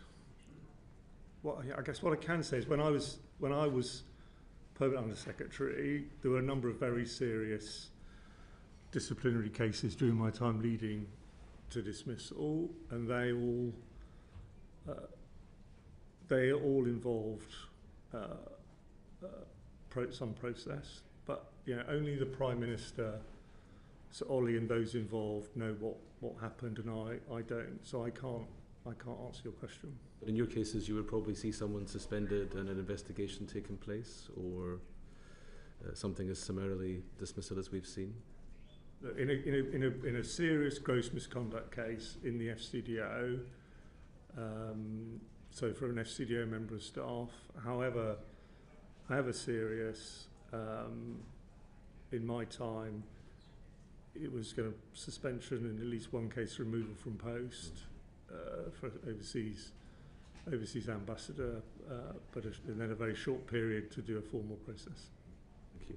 I want to ask about the due diligence report, but does anyone else want to come in on? I think Uma wants to come in on the back of that, if you don't mind, and then we'll go back to you again. Thanks, Chair. The question, Sir Philip, on the judgment about the reasons for why Sir Ollie left post. Would you have informed Number 10 or the Prime Minister of the concerns about Peter Mandelson and those leaked emails and the emails released by the US Department of Justice after the decision to sack Mandelson? If the view from the civil service is that you don't inform your principal before, surely after, when all this information's in the public domain, would you have intervened? I don't think I can answer that question for the reason I sort of gave earlier about not being in the moment. I mean, I recognise the Prime Minister clearly believes genuinely he should have been told. So Ollie set out for you his view, including, if I understood him right, that he felt he was bound by the rules not to discuss the information from the vetting process, although that is now disputed, and you had different evidence from Cat Little. So, and I personally think it's a very good thing that someone as Adrian Fulford's stature has been asked to look into this, because we can't be in this damaging situation again. But I'm afraid I just actually can't answer your question. but we do need a proper look at this because it is very damaging. I'd agree, Chair, if you can let me ask one final question. This is a hugely significant decision, this appointment. It had national and international repercussions as well as reputational risk. There's a well-publicised friendship of Jeffrey Epstein, and the FCDO and the civil services view time and time again has been that they can't intervene because the rules don't let them intervene, or to take a passive approach. Do you think, given everything we know, the system should be changed going forward? I don't know the answer to that question, which is why I'm pleased that Adrian Forward, who I know from his time when he was, I think, the first head of the investigatory, he was the first investigatory powers commissioner, and also, if I remember right, may still do, has been the final appeal for vetting processes, cases, so clearly knows a lot about it. I think he is the right person to get actually at that question. It's definitely right to look at it. Back to Anne.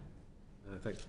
In the follow-up to her evidence to the committee, Cat Little confirmed there was no Cabinet Office advice ahead of the decision that Morgan McSweeney and Matthew Doyle should follow up questions with Peter Mandelson about Epstein. Have you any views on whether you thought they were the right people to do that, or whether someone independent of the process or someone trained in vetting would have been better to follow up?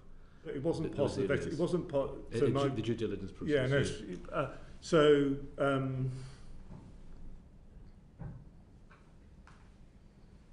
What do I think about that?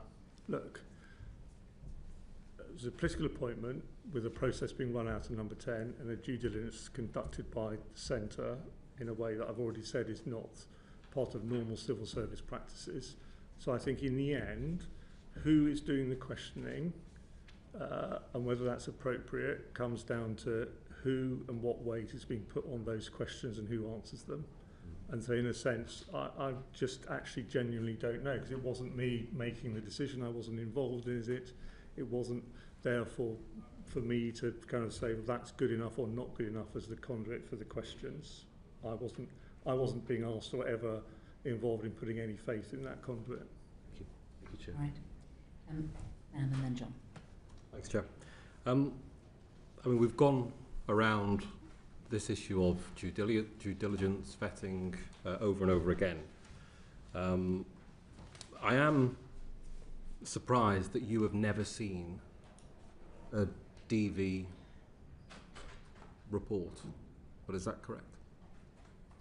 The only papers I saw on DV was in my formal role as the Permanent Secretary in signing off the outcomes of appeals. So someone being refused has the right to appeal, and those papers would come to me, but they did not include vetting files. Aside from those appeal papers and the forms I filled out for my own vetting, I have never seen vetting papers. And so that would align with what Sir Ollie has told us. Yes. About having only an oral briefing where we now have him and Ian Collard telling us that this was a borderline case. Yeah. Although, just to repeat what I said earlier, a case was never escalated to me in that way. And then what this committee has been led to believe, I think, that red flags and denials of clearance were part of this. So I'm just... the bit I think you can help us with is the process through which Ollie Robbins finds himself sacked. Because you've been following this as closely as anybody else. I mean, just to phrase the question differently, do you understand why Sir Ollie Robbins has been sacked? I have not seen the letter he was sent, so I cannot, and I don't speak for him, and neither do I speak for the government. So I can't sit here today and say I know. And I note also that Ollie was very clear in his evidence to you in basically saying he wasn't going to talk about that.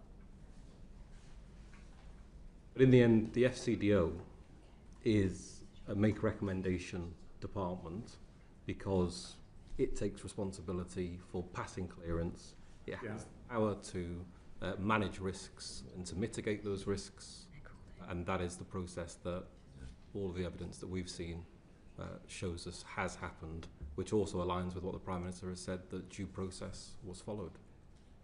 That sounds right to me. And I read carefully last night the letter the Foreign Office sent to you, and I wasn't directly involved in anything after the 19th of January, but it rang true. I'll go to John, and then Fleur's going to ask the last question. You'll be aware that a number of former very senior civil servants have spoken about how damaging this episode has been on the civil service. As a former very experienced permanent secretary and head of the diplomatic service, what is your assessment of how this has affected the civil service and in particular the diplomatic service? I mean, Sir John, thank you for that question, because I think I'm glad you asked it. It's a very important one. I think it's also important to remember the kind of wider context. Look, the British system of government works best when civil servants and ministers, including at the highest level, work together effectively to deliver the elected government of the day's programme, but respecting that they've got slightly different jobs and roles and responsibilities. And whenever that isn't happening, and that isn't happening effectively, then you're not able to deliver as well. So I do think a situation, and you need to have load-bearing relationships at the most senior levels as well. So I do think there's a challenge now, and I think it's incumbent on all of us, including people no longer in government who can perhaps help from the sidelines, to try and get back to a situation where the government of the day and the leaderships of the government of the day and the civil service of the day have trusting relationships, understanding they've both got different pressures on them, different roles under pressure and slightly different roles, but need to work together as a team to deliver for the country. And the trusting relationship at present, do you think, is broken down? I don't like sort of black and white terminology like broken down. I do think self-evidently that there are now challenges, at least for some people in the relationships. Not least people who think they're in charge of their departments, who understand that their permanent secretaries have been told not to tell them things. I've got one more question, one more piece of the puzzle, which is about going back to access talks that you held with what were then shadow ministers before the election. Did the issue of political appointments, the appointment of the ambassador to the US, or appointing Peter Mandelson come up in access talks? Would they have been recorded? Yeah, if you're asking to say were there records of if your question is were there records of access talks, the answer is yes. Okay. If your question is were these aspects recorded, I'm really sorry, but I can't actually remember the rules. But at the time, there was an absolute omerta around the contents of the access talks, and I'm going to be cautious, even though I'm no longer a civil servant, because I'm still bound by the rules about. So I'm reasonably confident actually the content of the access talks is rightly not something I can say to the committee, I'm afraid. But yes, they were recorded. Good. Thank you very much. Order.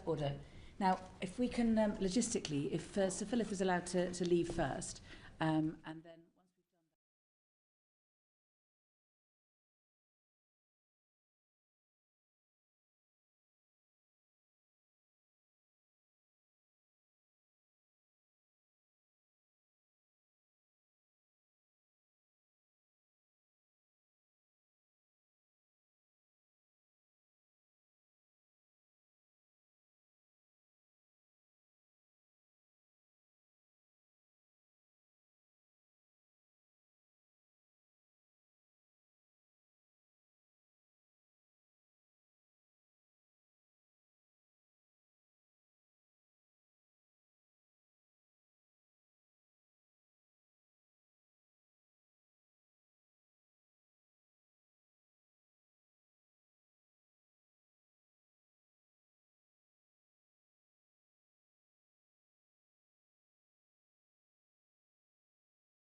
The Foreign Affairs Committee are continuing their inquiry into the workings of the Foreign Office and the appointment of Peter Mandelson in particular. And we have just had a break, but we are now continuing our session with Morgan McSweeney. Thank you very much for coming. I understand, could you just introduce who you are? And I understand that there's a brief statement that you want to make before we ask you some questions. Thank you very much, Chair. My name is Morgan McSweeney. I was a former Chief of Staff to Prime Minister Keir Starmer from October 2024 till February of this year. Chair, thank you for inviting me to appear before this committee today. I hope to assist you in your work as fully as I can. Before addressing the specific matters before you, I'm grateful that you've allowed me to say something briefly. First, I want to say something about the victims and survivors connected to Jeffrey Epstein. Too often, discussions of public figures and appointments can lose sight of the human suffering at the centre of these matters. Women and girls were abused, exploited and scarred. They deserve protection then, and they deserve to be remembered now. I'm sorry for any part this controversy has played in causing further hurt or distress. I've spent much of my working life trying, in whatever role I held, to make this country fairer, stronger and more successful. I've always believed public service is a privilege. It brings responsibility and scrutiny, but it also brings a meaningful chance to improve people's lives. That is what motivated me in government. The appointment of Mandelson as ambassador was a serious error of judgment. I advised the Prime Minister in support of that appointment, and I was wrong to do so. As I said in my resignation statement, I resigned because I believe responsibility should rest with those who make serious mistakes. Accountability in public life cannot apply only when it is convenient. The Prime Minister relied on my advice, and I got it wrong. It is also important, however, to distinguish between what I did do and what I did not do. What I did do was make a recommendation based on my judgment that Mandelson's experience, relationships and political skills could serve the national interest in Washington at an important moment. That judgment was a mistake. What I did not do was oversee national security vetting, ask officials to ignore procedures, request that steps should be skipped, or communicate explicitly or implicitly that checks should be cleared at all costs. I would never have considered that acceptable. These processes are in place to protect our national security. Finally, I want to place on record my respect for those who serve our country through public institutions, MPs, ministers, civil servants, diplomats, security professionals and many others whose work is demanding, often unseen. In the Cabinet Office, the Foreign Office and 10 Downing Street, there will be many people working long hours now to understand what happened here and to ensure lessons are learned. They deserve fairness and respect as they do that work. Chair, I'm here to assist the committee in its work. I made a serious mistake in recommending Mandelson's appointment. I accept the consequences and hope today I can help the committee to establish the facts and to make sure the right lessons are learned. Thank you. So why was it necessary to replace Karen Pierce at all? So, should I set out the timetable of my understanding of the various different decision making? So, I'm going to do that, okay, but I just wondered if I could just start with, how did it even become an issue? So, my understanding is that before we were in government, the civil service were deciding who to appoint Karen Pierce when her term came to an end, and that in the access talks with Simon Case, Simon Case was informed that the Prime Minister was minded to make a political appointment in the role of ambassador. So that predates my time as a Chief of Staff. At the time, I was working in opposition and I wasn't working as part of the transition team. When I came in as Chief of Staff, I understood that to be the general direction the Prime Minister wanted to go in, and that a formal decision was made not until after the US presidential elections, because he rightly wanted to wait until after seeing who was elected US President on the 5th of November. So is there a note of the discussion around whether or not it should be a political appointment, or are you saying that it was something that had already been decided before Labour got into government? So Well, I only found out this weekend as I was trying to piece together the full picture, and I called Simon Case to ask him what his recollection was, and his recollection was that February 2024, when he was inquiring about what Labour might want to do with the US ambassador, as they were considering who to replace Karen Pierce with, he was told the Prime Minister was minded to make a political appointment. As far as I know then, the next decision was taken in early November, so the decision by the Prime Minister was formally taken in early November after the US presidential election. So I've seen a box note that went from the Prime Minister's private office, his foreign policy private office, and his PPS, and which asked him explicitly would he like to go ahead with a political appointment or make a civil service appointment. I don't recall any conversation about that, and then the next thing is that he is requesting who could potentially fill that post.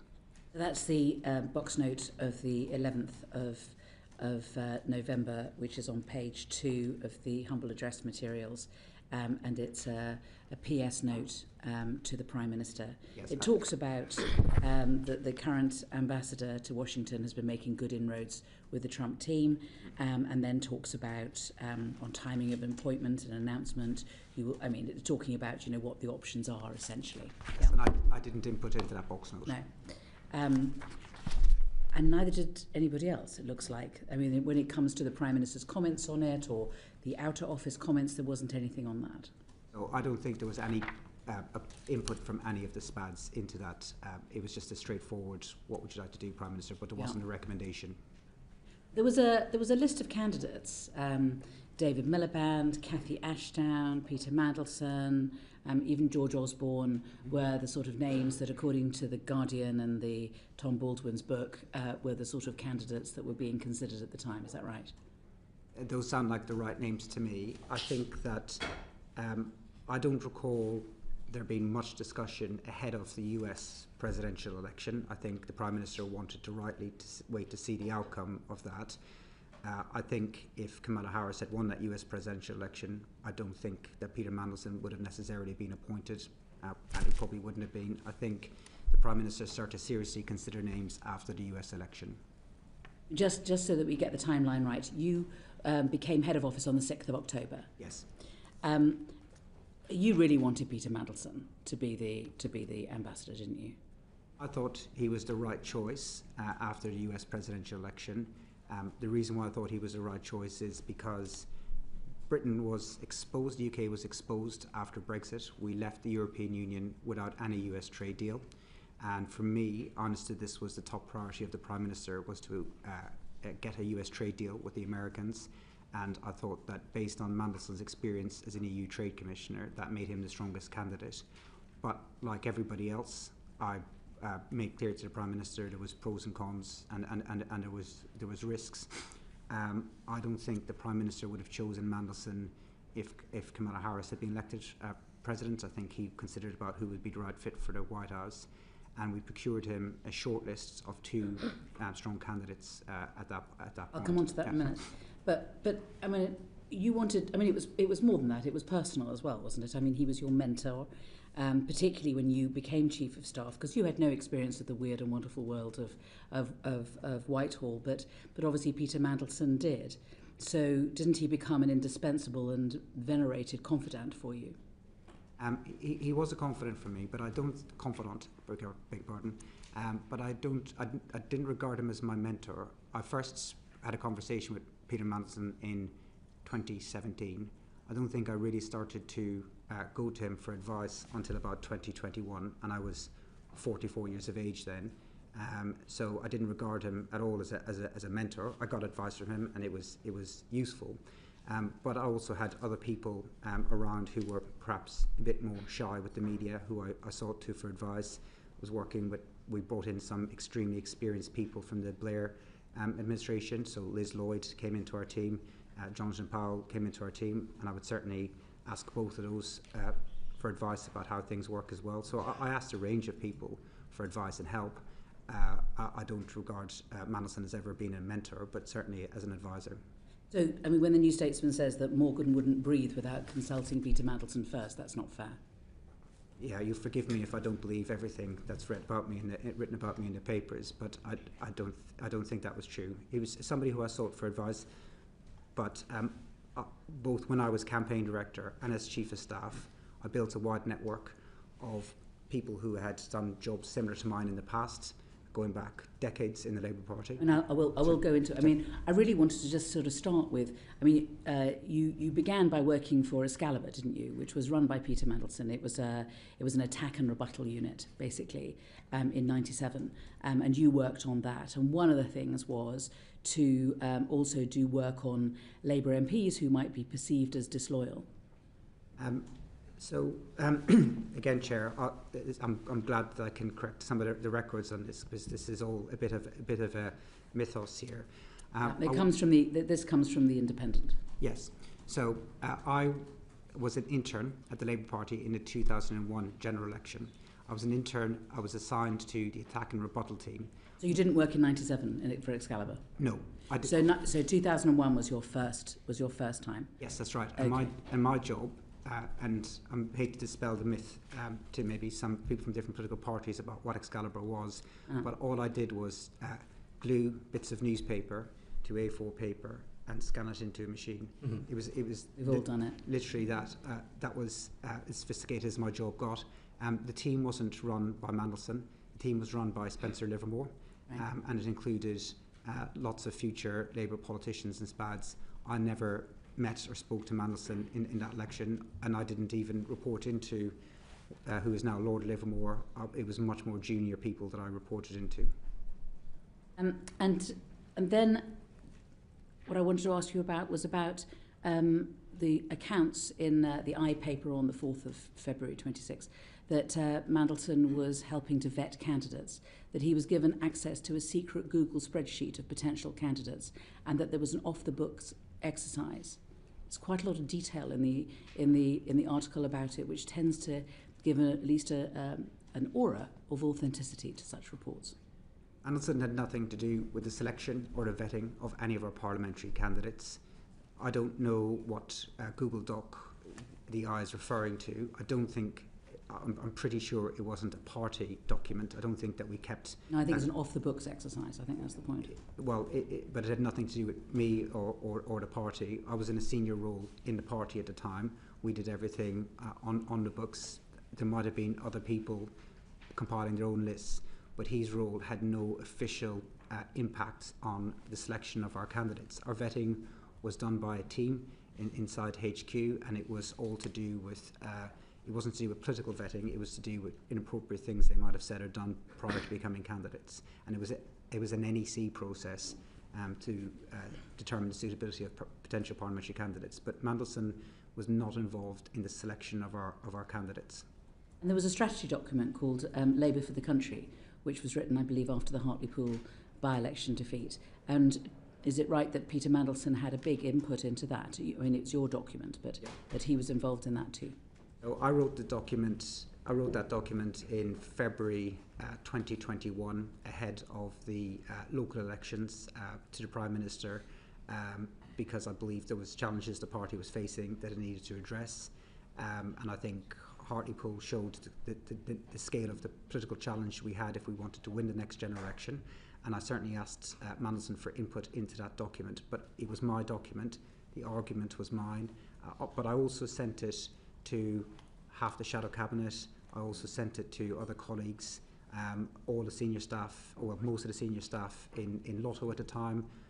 I sent it to, and a document like that where I'm trying to gather my own thoughts, I might send it to 10, 15 people to say, can you give me a view? People from all across the party. But like I said earlier about Mandelson, most of the people who I would go to for advice were much shyer with the media. So you could quite easily put 15 contributors towards a document like that, but it was my document, and it was my argument that I wanted to make to the leader of the party at the time about the direction I thought we needed to take.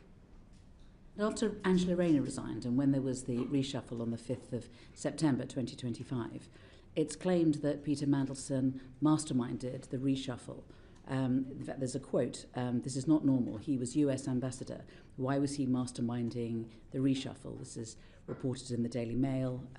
Patrick Maguire says that on the day of the reshuffle, Peter Mandelson was in number 10 and wouldn't leave. And according to the New Statesman, just before his sacking, Mandelson had been in number 10 to advise on the first cabinet reshuffle. Again, I'm very pleased I get the chance to correct the record on this. Mandelson was in the Cabinet Office and then understood came into number 10 on the day of the reshuffle, but he was not involved in the reshuffle. The reshuffle was extremely challenging because it was a bad day for our party, for the government. We had just lost the Deputy Prime Minister, and we needed to reorganise the government at pace, and the Prime Minister wanted to go ahead and do that.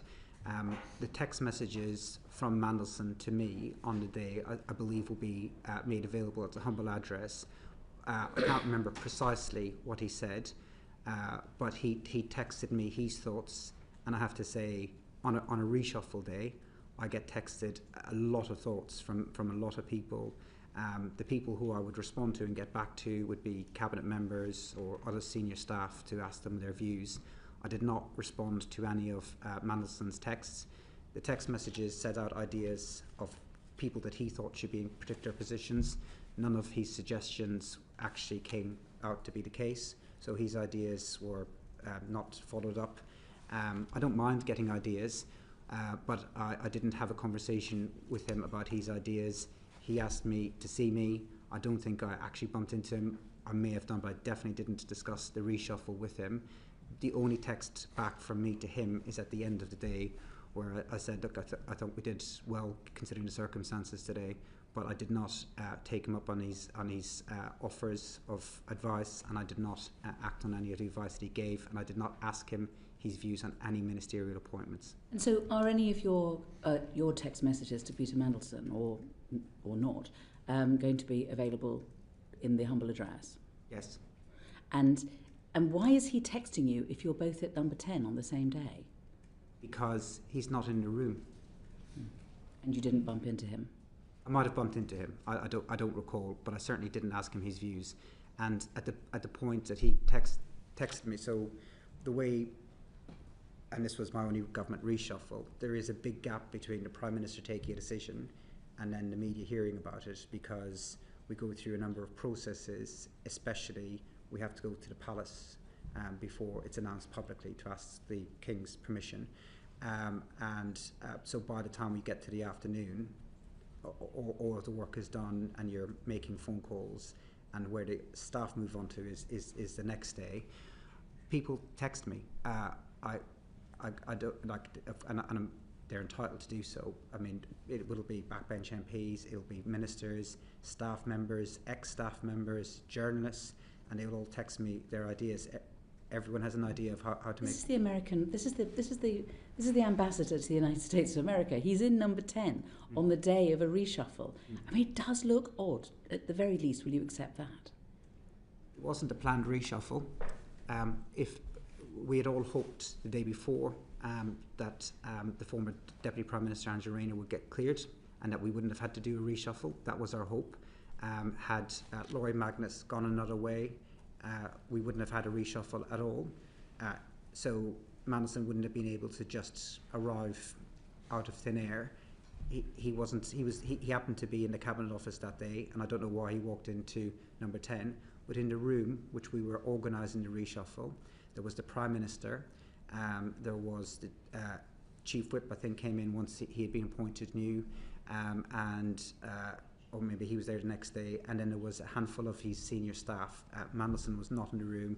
The Prime Minister did not seek his advice, but as Chief of Staff, on a reshuffle day, and it was true in opposition, I get a lot of text messages from people, and most of them I don't even read. I'll pay attention to the ones I get from cabinet members or from senior staff with their ideas, and most of the rest of them I just filter out, and at the end of the day I go back to them and say thanks for your input. I don't know why he did it, but people do it. All right, well, let's go back to the appointment of him as ambassador. So there were a number of problems before he could become ambassador to the United States. I mean, the first being that he wanted to be Chancellor of Oxford and Ambassador at the same time. So, I mean, he said on a podcast, the Times pod on the 12th of the 11th, 24, that he thought that he could do both jobs. Now, is it right that you asked for official advice on whether or not the role of Ambassador to the United States could be part-time? I don't recall, but I don't recall that I asked if it could be part-time. So I'm relying in particular on an article in The Observer on the 4th of February 26. Morgan McSweeney sought official advice over whether Peter Mandelson, who resigned from the Lords this week in disgrace, could be the UK ambassador to the US and Chancellor of the University of Oxford at the same time, sources have claimed. I don't have any recollection of it. And officials had to explain that being His Majesty's ambassador in Washington was a full-time job in Washington. So I do remember thinking that at the time, that it was a full-time job. I understood that. So, like I said, at the time that he was doing that, I think that had Kamala Harris won the US presidential elections, I don't think he would have got the job. He was certainly lobbying for the job. He did, but I think that Oxford University shows he was also hedging because he didn't know whether he was going to get it or didn't think he was going to get it. So he was also looking at other opportunities. He did say to me when he was saying to me that he was interested in the job, that he was also going for Oxford University. And my view to him was these are incompatible. I don't see how you could do both. So if you're telling him that it's incompatible, then you wouldn't be asking for official advice on whether he could do it part-time? I don't think I would have, but I can't say for certain if I... Why wouldn't you remember something like that? I mean, it is pretty interesting. I can't remember doing so. So I think you're right. I'd remember it if I would have, but I can't remember ever doing so. Okay. I mean, one of the other problems was that Keir didn't like him. I mean, again, for the New Statesman, Keir doesn't even like him and never really has. He's not Keir's sort of person. And the Foreign Office definitely didn't like him, as far as we can tell. And then, of course, there's all the red flags. So all of these things are problems, getting in the way of Peter Mandelson becoming ambassador. But you still wanted him to be ambassador, right? At the time, in Downing Street, there was conversations about who could be the best candidate, and names were considered, and most people were making pros and cons argument. I have to say, I know that a lot of people now say they told the Prime Minister they were against it at the time. Everything I know about how the Prime Minister works is he will consult widely, he will take a lot of views on, and if everybody else was opposed to this appointment but me, he would not have made an appointment such as that. He does like to try to build consensus within his team and to get a wide range of views, and he doesn't just listen to one person on it. He certainly spoke to other ministers, other senior staff, and took his time reaching the decision that he reached. Can I suggest something to you? That you wanted him to be ambassador, and so what you did was you bided your time for the first 6 weeks after your appointment of head of office, and then you went for it. I mean, as Jonathan Powell has said, it was weirdly rushed. I don't think it was rushed at all. What I would suggest is that it was part of a strategy. It's used in warfare, it's used in boxing, it's used in political campaigns. You go fast and you go hard and you confuse your opponents and you get what you want. You appreciate that. I mean, you are an expert in strategy. I mean, that is a strategy that is used sometimes. That wasn't any strategy that I deployed. When I came in as Chief of Staff, we had big challenges in Downing Street. We had to reset Downing Street. We had a new PPS. One of my priorities was hiring more senior staff into the building because I thought we didn't have enough experience. We had a budget coming up. Most of my time at that time was completely immersed in the budget because I think, from my recollection, we were close to OBR deadlines. These were the kind of things that I was most concerned about, not who the ambassador was.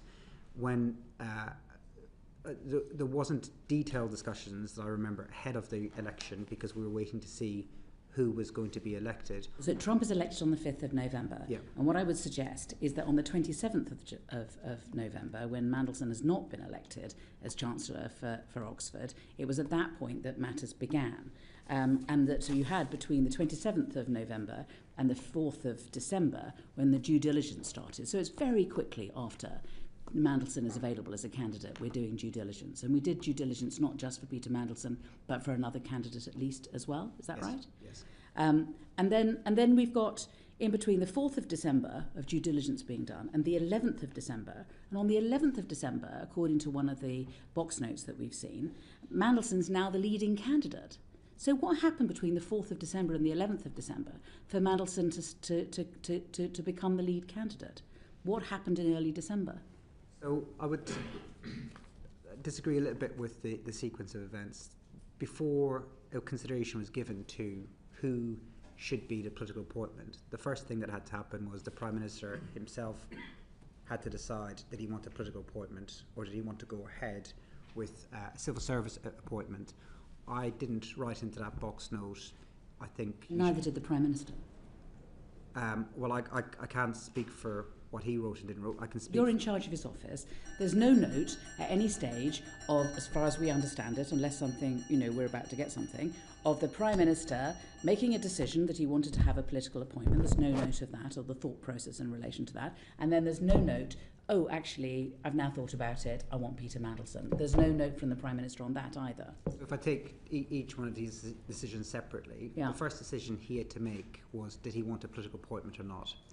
And I didn't write into that note that I thought that there should be a political appointment. He would have made his decision and he would have told his PPS what he wanted to do, and then his PPS said, now we need to procure candidates.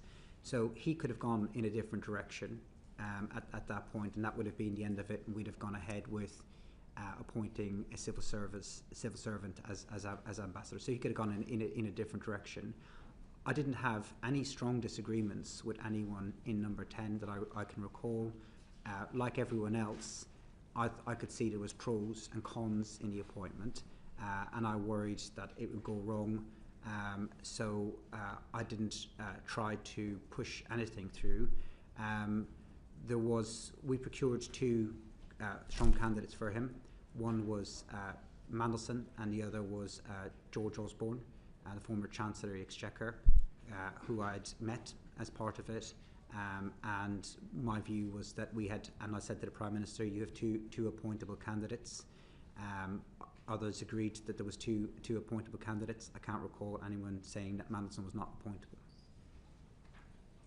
So what happened in early December was that you went to the United States and you went with Jonathan Powell. And as far as I understand it, when you were in the United States, you were given a clear message from the Trump team that actually they weren't keen on Peter Mandelson and that they wanted to have Karen Pierce hanging on.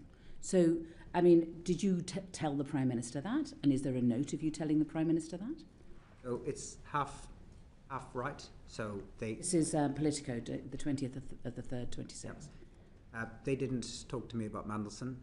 They made clear that Karen Pierce was doing a wonderful job, and that they would be content with her remaining in post. But I did, as part of the process, talk to Foreign Office officials that I knew, who also approached me directly as well. I spoke to people that I knew in the US system, and I got a wide range of views, and quite a lot of views were coming back in support of Mandelson as a candidate. As I said, if the Prime Minister was hearing overwhelmingly against Mandelson, he might have made another decision.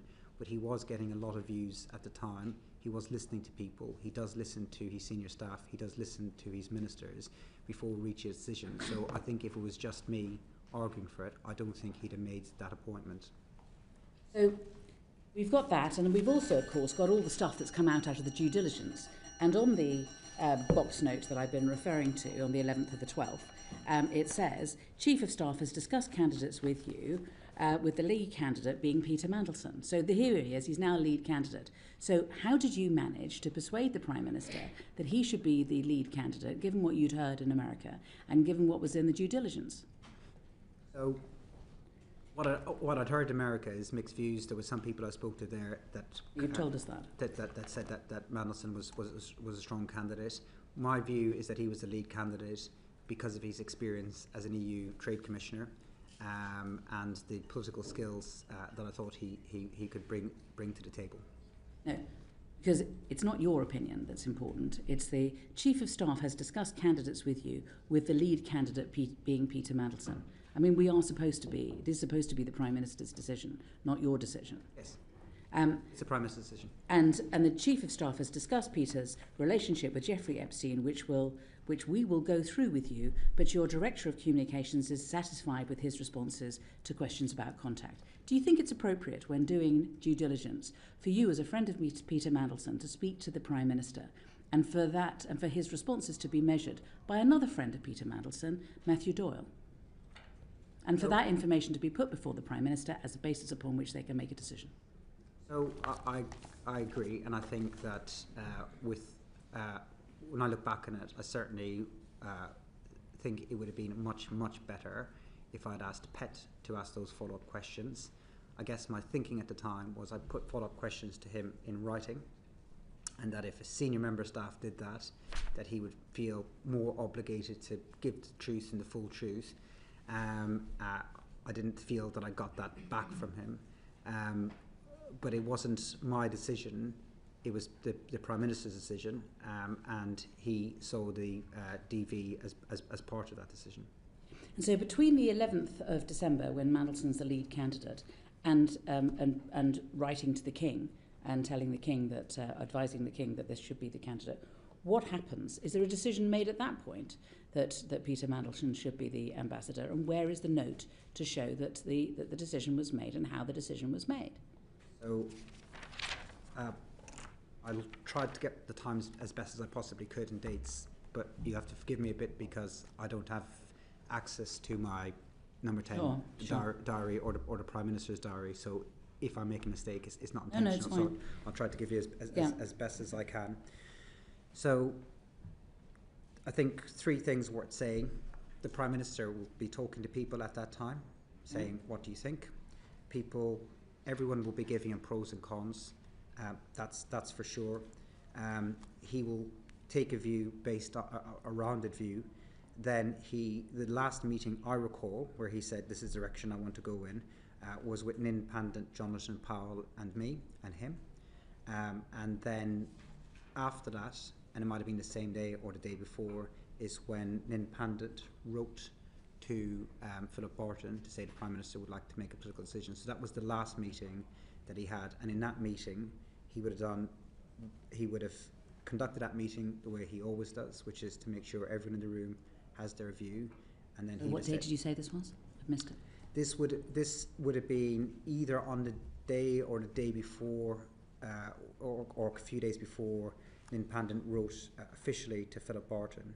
So when an independent wrote to Philip Barton to say, can we begin the necessary arrangements and get Mandelson in place? We're talking like 15th, 16th, something 18th, about that. 17th, 18th. Yeah. So he would have had a meeting then. He would have said, right, what are we going to do here?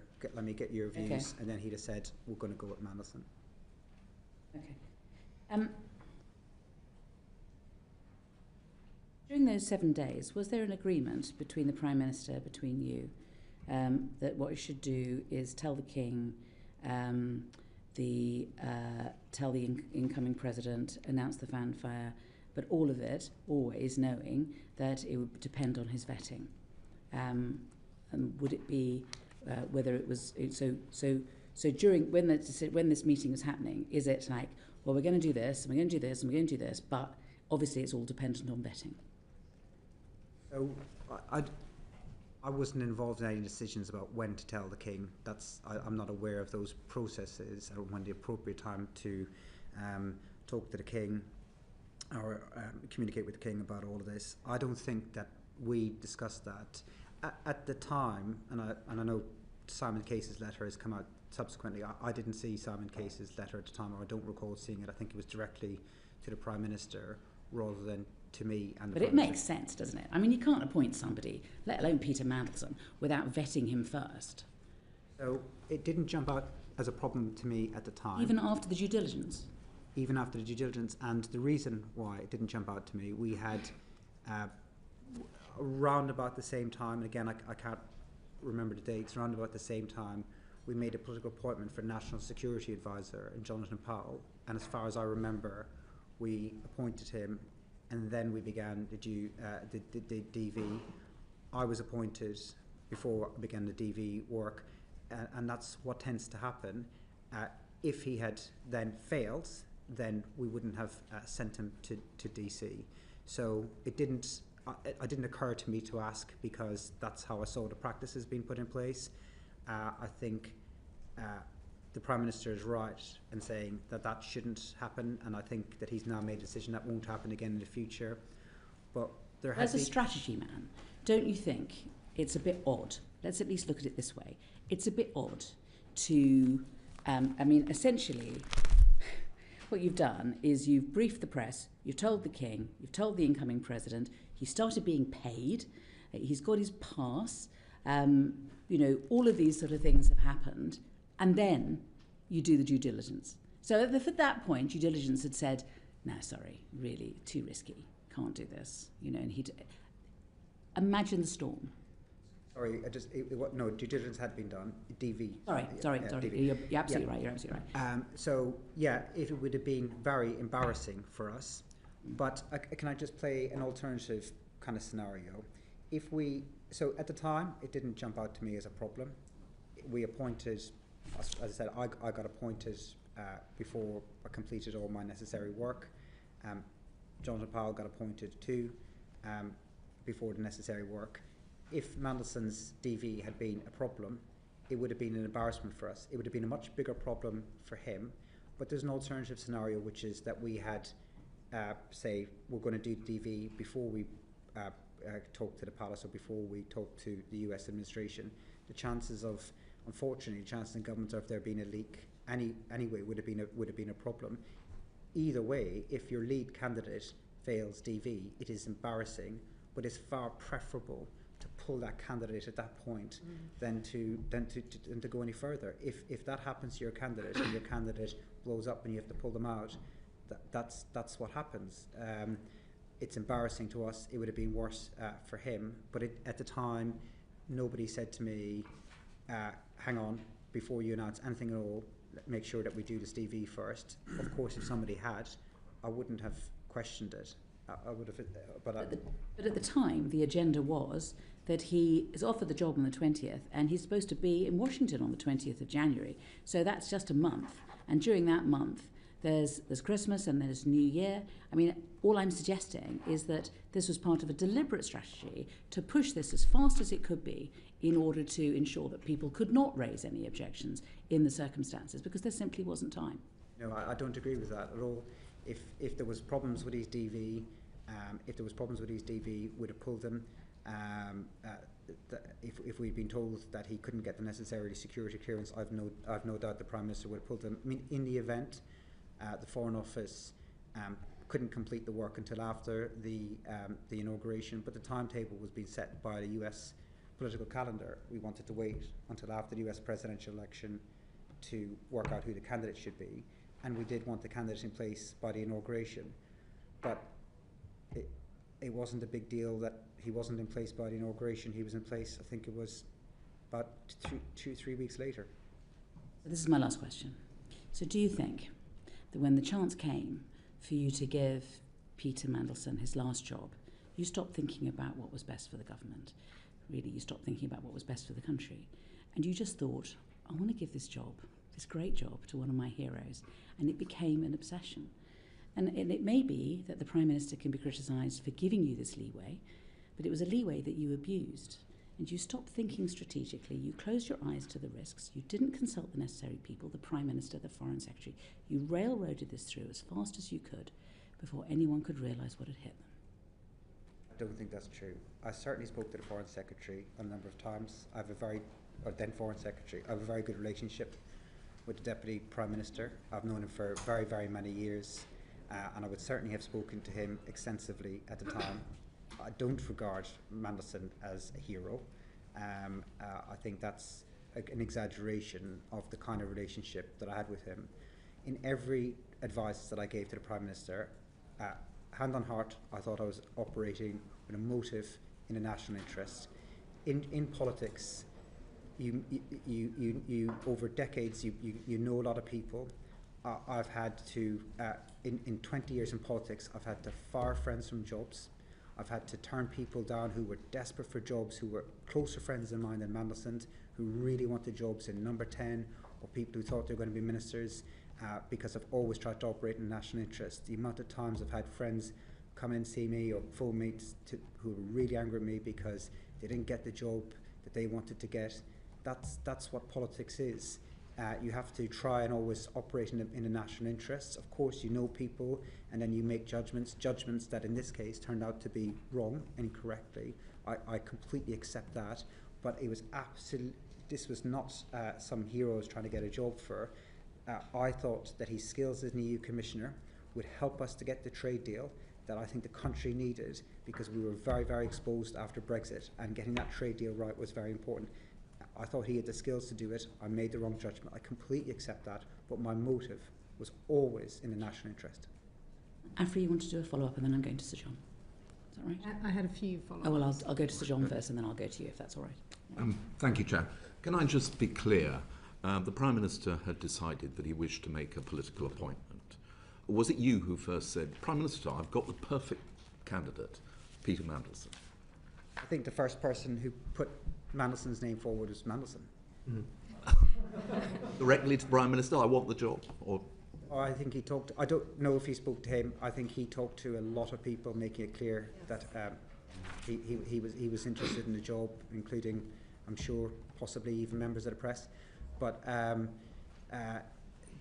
yeah, that's where that came from. I don't remember the Prime Minister asking me a view prior to the US election. I think, but I can't remember, but I think he was keeping his cards close to his chest, waiting to see the outcome of that election. And I think there would have been, for a Labour administration, a broader range of candidates available to him had the Democrats won that election. You've set out why you think he was well qualified to do the job, but you've also known him for a very long time, and you will also be fully aware of the fact that he had twice had to resign from the cabinet, that he had business interests with China, that he had a close friendship with Jeffrey Epstein, and also that he was friends with Oleg Deripaska, who was a confidant of Vladimir Putin. Despite all those things, you still thought he was the right person for the job? Well, to take each one of those in turn, after his last resignation, he had rebuilt a reasonable reputation for himself. He had gone as an EU Commissioner, and as far as I was aware at the time of his appointment, and I don't know what will subsequently come of their own investigations, but he had a good reputation. He was seen to have done a good job as EU Commissioner. Then he came back into British politics and served as a very senior member of Gordon Brown's premiership, Gordon Brown's government, and again at the time was well regarded as a senior minister in that department. So he had done these two big political jobs long after his last resignation. It's why I think that a lot of the media and a lot of other politicians at the time thought that this was the right appointment for the country. The nature of the relationship that I understood he had with Epstein was not a close friendship. How I understood it at the time was a passing acquaintance that he regretted having and that he apologised for. What has emerged since then was way, way, way worse than I had expected at the time. And it was when I saw the pictures, when I saw the Bloomberg questions in September 2025, I have to say it was like a knife through my soul. I did not expect that level of connection that he was talking about there. As for the other issues that you're raising, I thought business interests would be dealt with in the Foreign Office, so people look at things like conflict of interests. When we appointed SPADs who have business interests, Cabinet Office and PET would deal with that, so that wouldn't be something I would deal with as a Chief of Staff. And if there was any national security issues whatsoever, then that my assumption on that was that would be dealt with by DV, and if there was any national security issues whatsoever, we would then be told if there was a problem, and then the Prime Minister could pull the appointment. So from what I knew at the time, I thought he had re-established himself as a credible political senior political figure in Europe and in the Brown government. I did not was aware of the extent of the relationship that he had, and I thought that these other issues would be dealt with at other parts of the process.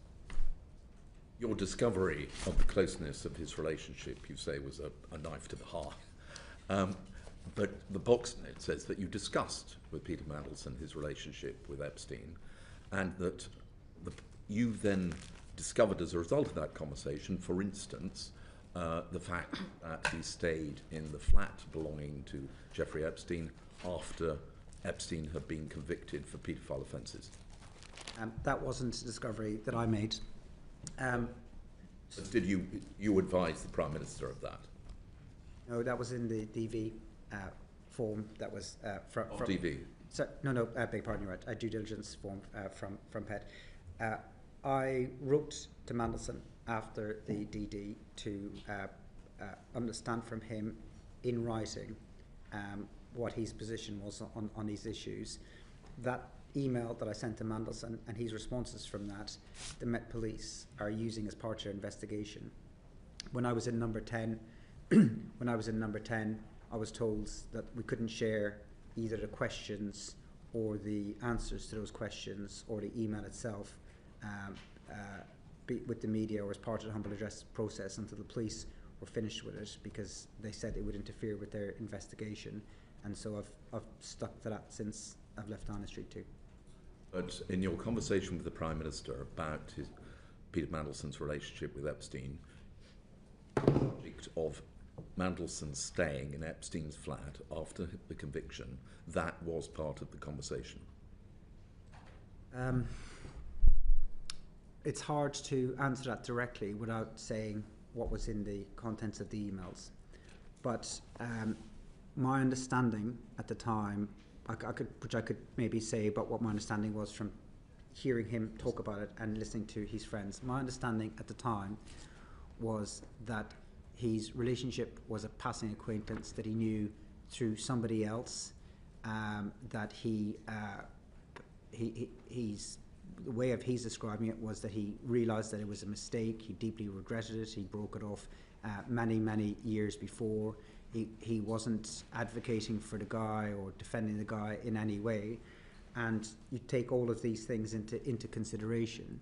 What then emerged as the relationship in September last year was not the relationship that I was led to understand. It was very different.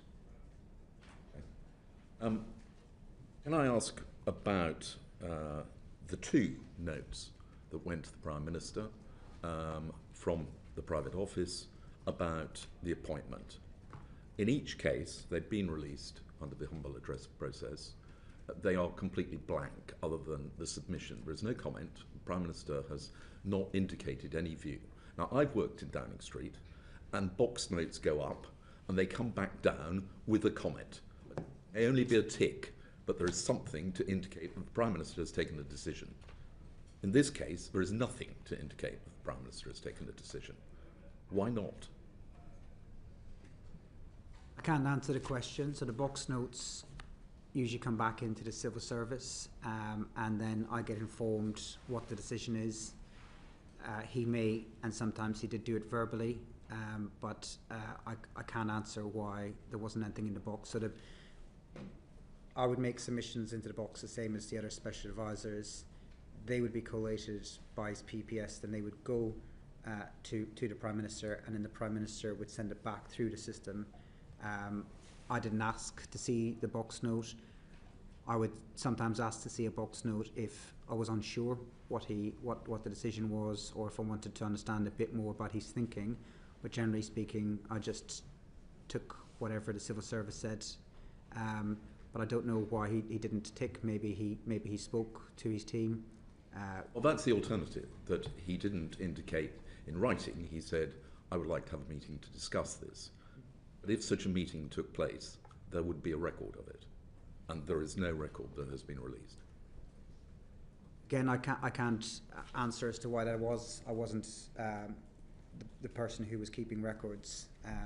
But in terms of his decisions, I would always make sure in any decision, including any of this, that the PPS would always be present to be able to give her views and to make sure decisions were properly recorded. But I wasn't the minute taker. I wasn't. So how did you discover that the Prime Minister had decided to go ahead with Peter Mandelson? I believe that, from my best recollection, that there was a meeting in mid-December, and he told us that that's what he wanted to do, and then Nin Pandit took his decision and passed that on to Philip Barton. So a meeting took place, which led to the Private Secretary writing to say that that was the decision. Is there a record of that meeting? I don't know. I don't have access to that information anymore. It's just your job to make sure that the minutes are taken of meetings. No. Not. No. So you're in charge of his office, but you're not in charge of there being any records made of any decisions made in the office. No, the civil service will take responsibility for that side of things. My job was to make sure that he had the political input. When I was in meetings, private secretaries would take notes. How those notes were recorded and circulated, I didn't ask around the detail of it. I just always assumed that they would be properly recorded and shared with the appropriate people. Thank you. I just wanted to go back over some of the questions that the Chair had asked you and just ask some follow-ups and seek some clarification on some of those. You said that you were out in the States at the start of December prior to the appointment being made. When you were out there, in the conversations that you were having kind of offline, did anyone raise with you concerns that they had about Mandelson's business links with China? No. Okay. So thinking about the security vetting, we heard from Sir Philip Barton that he told us there was no contingency plan in place if security clearance wasn't granted to Peter Mandelson. Had you considered the possibility that clearance would be denied, and had you put any contingency plan in place? I didn't have a contingency plan in place, but I was always aware that somebody could fail security vetting. Was always aware that that was a possibility for any appointment that we made, yes. Aware, but did you consider it? Did you kind of actively think this could happen in this case? No, and if it had happened, we'd have withdrawn the ambassadorship. It would have been a political embarrassment, and then we'd have gone on with probably what would, it's hard to guess. We'd have asked Karen Pierce, I think, to stay on probably, and then we'd have thought about what would be the next steps. You clearly felt that Peter Mandelson was the right person for the job. You'd recommended him to the Prime Minister, although you have said that you believe the Prime Minister would have sought a wide range of opinions. Despite the fact that you ultimately resigned over your advice to the Prime Minister, would you say that he was the person in full knowledge of all of the information who made the decision to appoint Mandelson to that role? He had all the knowledge that I had, but I don't know what other knowledge, and this is part of what this committee is looking at, what he should have otherwise have been told or not told, but he had all the knowledge that I had, yes. And that he was the one who ultimately will have made the decision, not being persuaded or kind of doing what somebody else wanted him to do? Yes, the Prime Minister takes the decision, yes. Okay.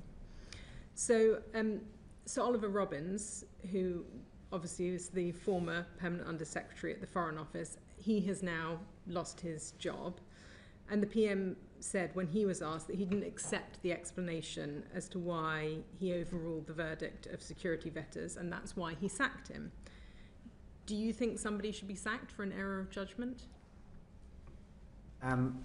Sorry, if I could add one last thing to your previous question, if that's okay, which is that the Prime Minister was aware of everything that I was aware of, but the Prime Minister wasn't aware of enough, not because of advisors or civil servants, because Mandelson himself wasn't open enough with him.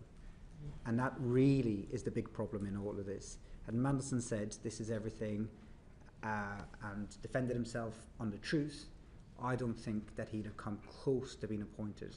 So the Prime Minister did not have enough information because Mandelson did not share the necessary information with him.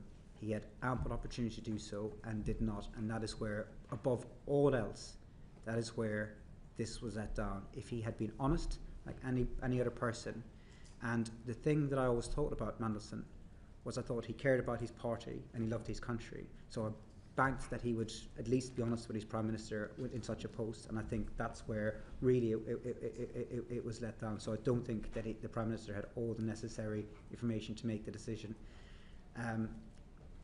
Sorry, I've now forgot your next question. Beg your pardon. That's okay. And thank you for your answer on that. I must say it appeared to me that there was a significant amount of information that had come forward in the due diligence, but I think there may be some questions from others on that, so I won't push on that now. My question was about Sir Oliver Robbins and the decision by the Prime Minister to sack him. And I wanted to know, given the reasoning that the Prime Minister gave in the chamber, do you think that someone should be sacked for an error of judgment? I can't really comment on what happened with Oliver Robbins. Sir Ollie, I had left Downing Street at the time, but I know how the Prime Minister works, and I think whatever decision he takes, he will always have been weighing up everything, including listening to people. But I can't really comment on that decision because I left Downing Street at the time. So you think that he will have sought sufficient information that he wouldn't have needed to carry out a fuller investigation, but perhaps suspending him rather than immediately sacking him from the job? I can't say to what he did and didn't do because it was after my time in Downing Street, so I'm not privy to any of this information. But how the Prime Minister works, yes, I think he'd have got the necessary information before reaching a conclusion. And I just wanted to check, because you talked about the process that Jonathan Powell had gone through, as far as you understood, in terms of going through developed vetting before he took up the political appointment of being National Security Advisor. But I understand prior to that he was already a special envoy for the British Indian Ocean Territory. Would he not have had developed vetting in that role? I don't know. Okay. And just wanted to ask you a couple of final questions in relation to Matthew Doyle. We heard from Sir Oliver Robbins that the Prime Minister had inquired, as I'm sure you're aware, about a diplomatic role for Matthew Doyle. Why do you think that the Prime Minister didn't want David Lammy, who was the Foreign Secretary at the time, to be told about that request and those inquiries? So it was what was happening at the time was it was clear that Matthew Doyle's time in government was coming to an end. And the Prime Minister wanted me as part of that to discuss with Matthew Doyle next steps, because these are difficult conversations, and the Prime Minister wanted me to convey to him that if he'd wanted to stay in government, that he should consider doing so because he had extensive experience in government. The private office asked what vacancies that Matthew Doyle might apply for. There was no suggestion at any point that he would be imposed in. If he had wanted to work in the Foreign Office, Matthew Doyle would have had to apply for any of those posts the same as anybody else. The reason why, I'm sure, but it wasn't my email, but the reason why I'm sure the private office said please don't discuss this with anyone, including the Foreign Secretary, is because it was a delicate HR issue. Somebody's leaving their job. You don't want a lot of people knowing it. In the event, it wasn't something that was taken very seriously. It was as Matthew Doyle was leaving, and I'm having that conversation with him. People don't really engage in that conversation because it's a tough thing. And I'm saying, look, and I would have said to him, there are jobs coming up in the Foreign Office you might be interested in, such as these kind of things. But he didn't actually engage in that. He didn't seek to apply in any of that. He said he wasn't interested in any of that. He was in a senior job as Director of Communications. My understanding at the time was that it wasn't unprecedented for SPADs to apply for and get foreign policy jobs, such as Ed Llewellyn under the previous Conservative government, but it wasn't something that we talked about a great deal. He didn't apply for any jobs, but for reassurance, he would have had to apply the same as anyone else. And had he said he wanted to apply, absolutely at that point the Foreign Secretary would have been involved in that conversation. But the reason why the private office didn't want it shared around was because it was a sensitive issue for exiting somebody from their job. If your answer is that he would have to apply in answer to an advert, like anyone else, like Equal Opportunities policy says, then why does anybody need to ring anybody else up? Well, because the Prime Minister wanted to say to Matthew Doyle, look, you've done a good job, but we have to change the direction that we're going in comms. There's other jobs coming up. It was more about a kind of softer landing. There was no suggestion in any conversation that anyone had with me that there was a desire to impose him into any job. All I said to him when he was leaving was, look, there's these jobs coming up, would you be interested in them? But he wasn't. So that was the end of the conversation. And the only reason to keep the circle of people knowing limited was because it was a HR issue, and we just don't want to have those wider discussions. We want to have those discussions with as few people as possible. But I don't think this was a big conversation with anyone. I think it was all very, the Prime Minister saying, look, can you have this with him? Well, he wanted to, I mean, they are difficult conversations. He wanted Matthew Doyle to be able to land on his feet somewhere, and he wanted to encourage him to apply for the next thing. And then part of that is telling to people, look, there is time to move on, but there are other opportunities out there. So, I mean, you say it wasn't a big conversation, but obviously it went to the head of the diplomatic service, so that's quite a senior conversation to be having. You, in your answer, you say that you believe it was not told to David Lammy, the Foreign Secretary at the time, because it was a sensitive HR issue. Are you aware of any other discussions between Number 10 and the Foreign Office, the Permanent Under-Secretary, whether it was Sir Oliver Robbins or Sir Philip Barton, in which the Prime Minister on Number 10 asked for the Foreign Secretary not to be involved in the discussion? No.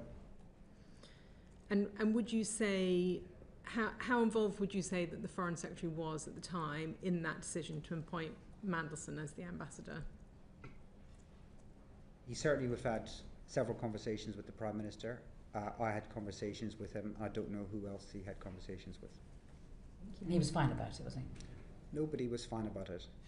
Everyone could see that there was risks, and like everybody else, he would have flagged that there are risks. And I don't want to share with the committee what conclusions people came to, because I think it's for other people to say.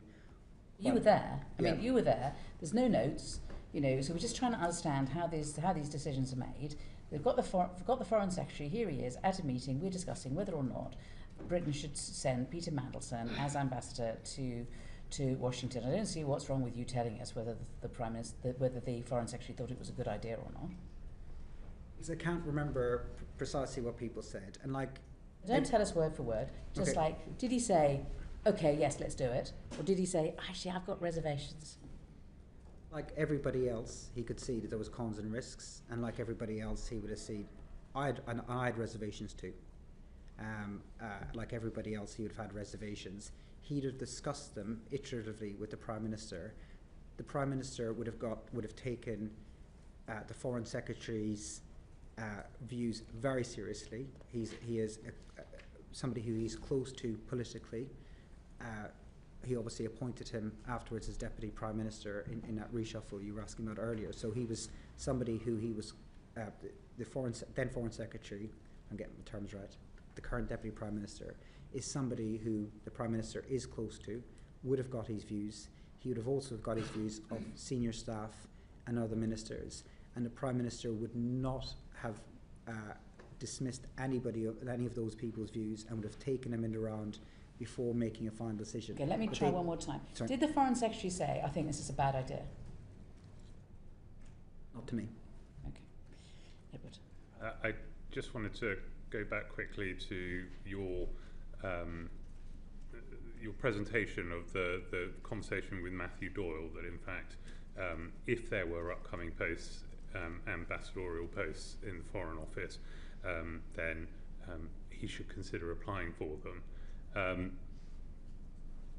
Can you see how, if you were Matthew Doyle and you'd just seen the Prime Minister ram Peter Mandelson down the throat of the FCDO despite all of the obvious problems, that might feel like a job offer, even if it was how you characterised it? You surely would be sitting there going, that seems like a pretty locked-on job if I wanted.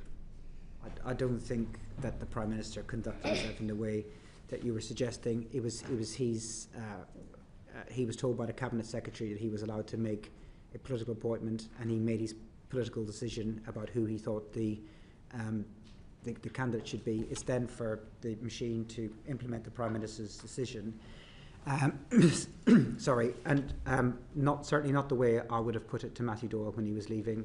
I would not have said, and I would not have needed to say it. This was you wouldn't have, because you would have been sitting there going, well, if I want the job, I'm definitely going to get it, because the Prime Minister didn't get Peter Mandelson one.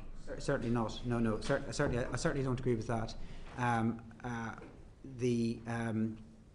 This was about a duty of care to somebody who was leaving, and saying to them there are other opportunities out there. In the end, he didn't ask for any follow-up on that, but I would not have said to him, we're going to move you from this to this, or whatever job you want is yours. Certainly would not have said that to him, and it was the same when other people were leaving too.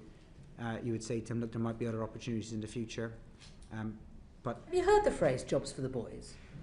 I mean, this is so far from any equal opportunities policies that I've ever heard of. I mean, don't you think this is a little odd or shameful? Well, the same was true if we had to exit senior women from the team as well. We'd have said to them, if you want to stay in government, and some did. But Matthew Doyle would have had. I don't want to. I'm just saying, we're talking about senior women. I mean, what job was she given, for example? Czar of the Regent. So, Sue Gray's now in the House of Lords, but this isn't about. He wasn't promised a job, and had he applied for the job, then the Foreign Office would have considered his application the same as anyone else, and the equalities and all of the other necessary procedures would have had to follow in any direction. So he was. Sorry, Mr. McSweeney, that is not what Sir Ollie Robbins told us. Sir Ollie Robbins told us that Matthew Doyle's name was another one that was floated as a political appointee, which, given that when the Prime Minister politically appointed Mandelson, it was a lock, it would be fair to assume, if you're Matthew Doyle, that effectively the similar guarantee was being made to him. I wasn't asked to. I didn't send that email to him. It was the opposite, though, of jobs for boys. He was losing his job, and all I said to him was there might be other opportunities. It was never followed up, and I was not told by anybody, not by the Prime Minister or the private office, you need to go and promise him a job. It was just a simple duty of care conversation. You're leaving the job. There are other opportunities in the future. Do you want to explore them? And it was no, and that was the end of the conversation. Thank you, Chair. I want to take us back to a couple of questions that the Chair asked earlier in relation to Matthew Doyle. So on the 11th of December, the note to the Prime Minister, Director of Communications is recorded as saying that he was satisfied with his responses to questions about contact with Epstein. Matthew Doyle was the Director of Communications. Did you trust his judgment, given what we know about Matthew Doyle?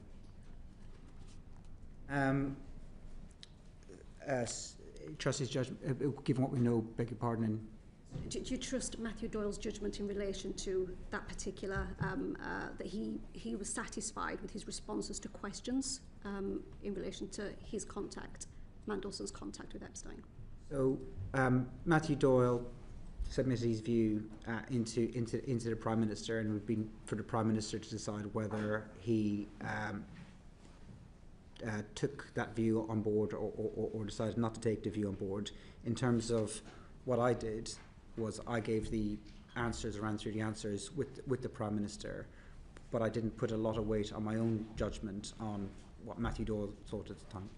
Okay, so there was a fact-finding call between the General Counsel to the Prime Minister and Matthew Doyle, where he's reflecting back on some of the conversations there. It's noted there that Lord Mendelssohn is a personal friend of Matthew Doyle, and that he had a number of conversations with yourself, many of which were one-to-one, and there was quite a lot of back and forth, which was resulted in 3 specific questions. What were those 3 specific questions? So they were all questions that came from wanting clarification around the due diligence report, and on the point of who should have been asking him those questions. It's my view now that we should have asked PET to ask those questions. What were the themes of those 3 questions? So they were questions in relation to the due diligence reports, but they are questions that the police have now got that email, and so does the government, and so does Number 10. But they've asked for, at the time I was in Number 10, I was told that the police did not want these questions or their answers released. They will be released as part of the as part of the humble address process, but when the police are finished with it. So until then, I don't feel that I can say what the questions were. Okay, and do you think that given the scale of the appointment that 3 questions were sufficient enough to interrogate Mendelssohn? I think if somebody is being honest with you, then the questions would have been sufficient. If somebody's hiding, then whether you ask 3 or 5, if they're deliberately hiding something, or however many questions it might have been, then I'm not sure you got to the bottom of it. For purposes of appearances, and public appearances are important in this, I wish and I regret that I didn't ask PET to carry out those questions. But I'm not sure that they'd have got better answers given how he was choosing to answer these questions. I'm not sure they'd have got better answers at all. However, my hope at the time, was that, my thinking at the time at least was that I'll ask him these questions and he should answer them honestly.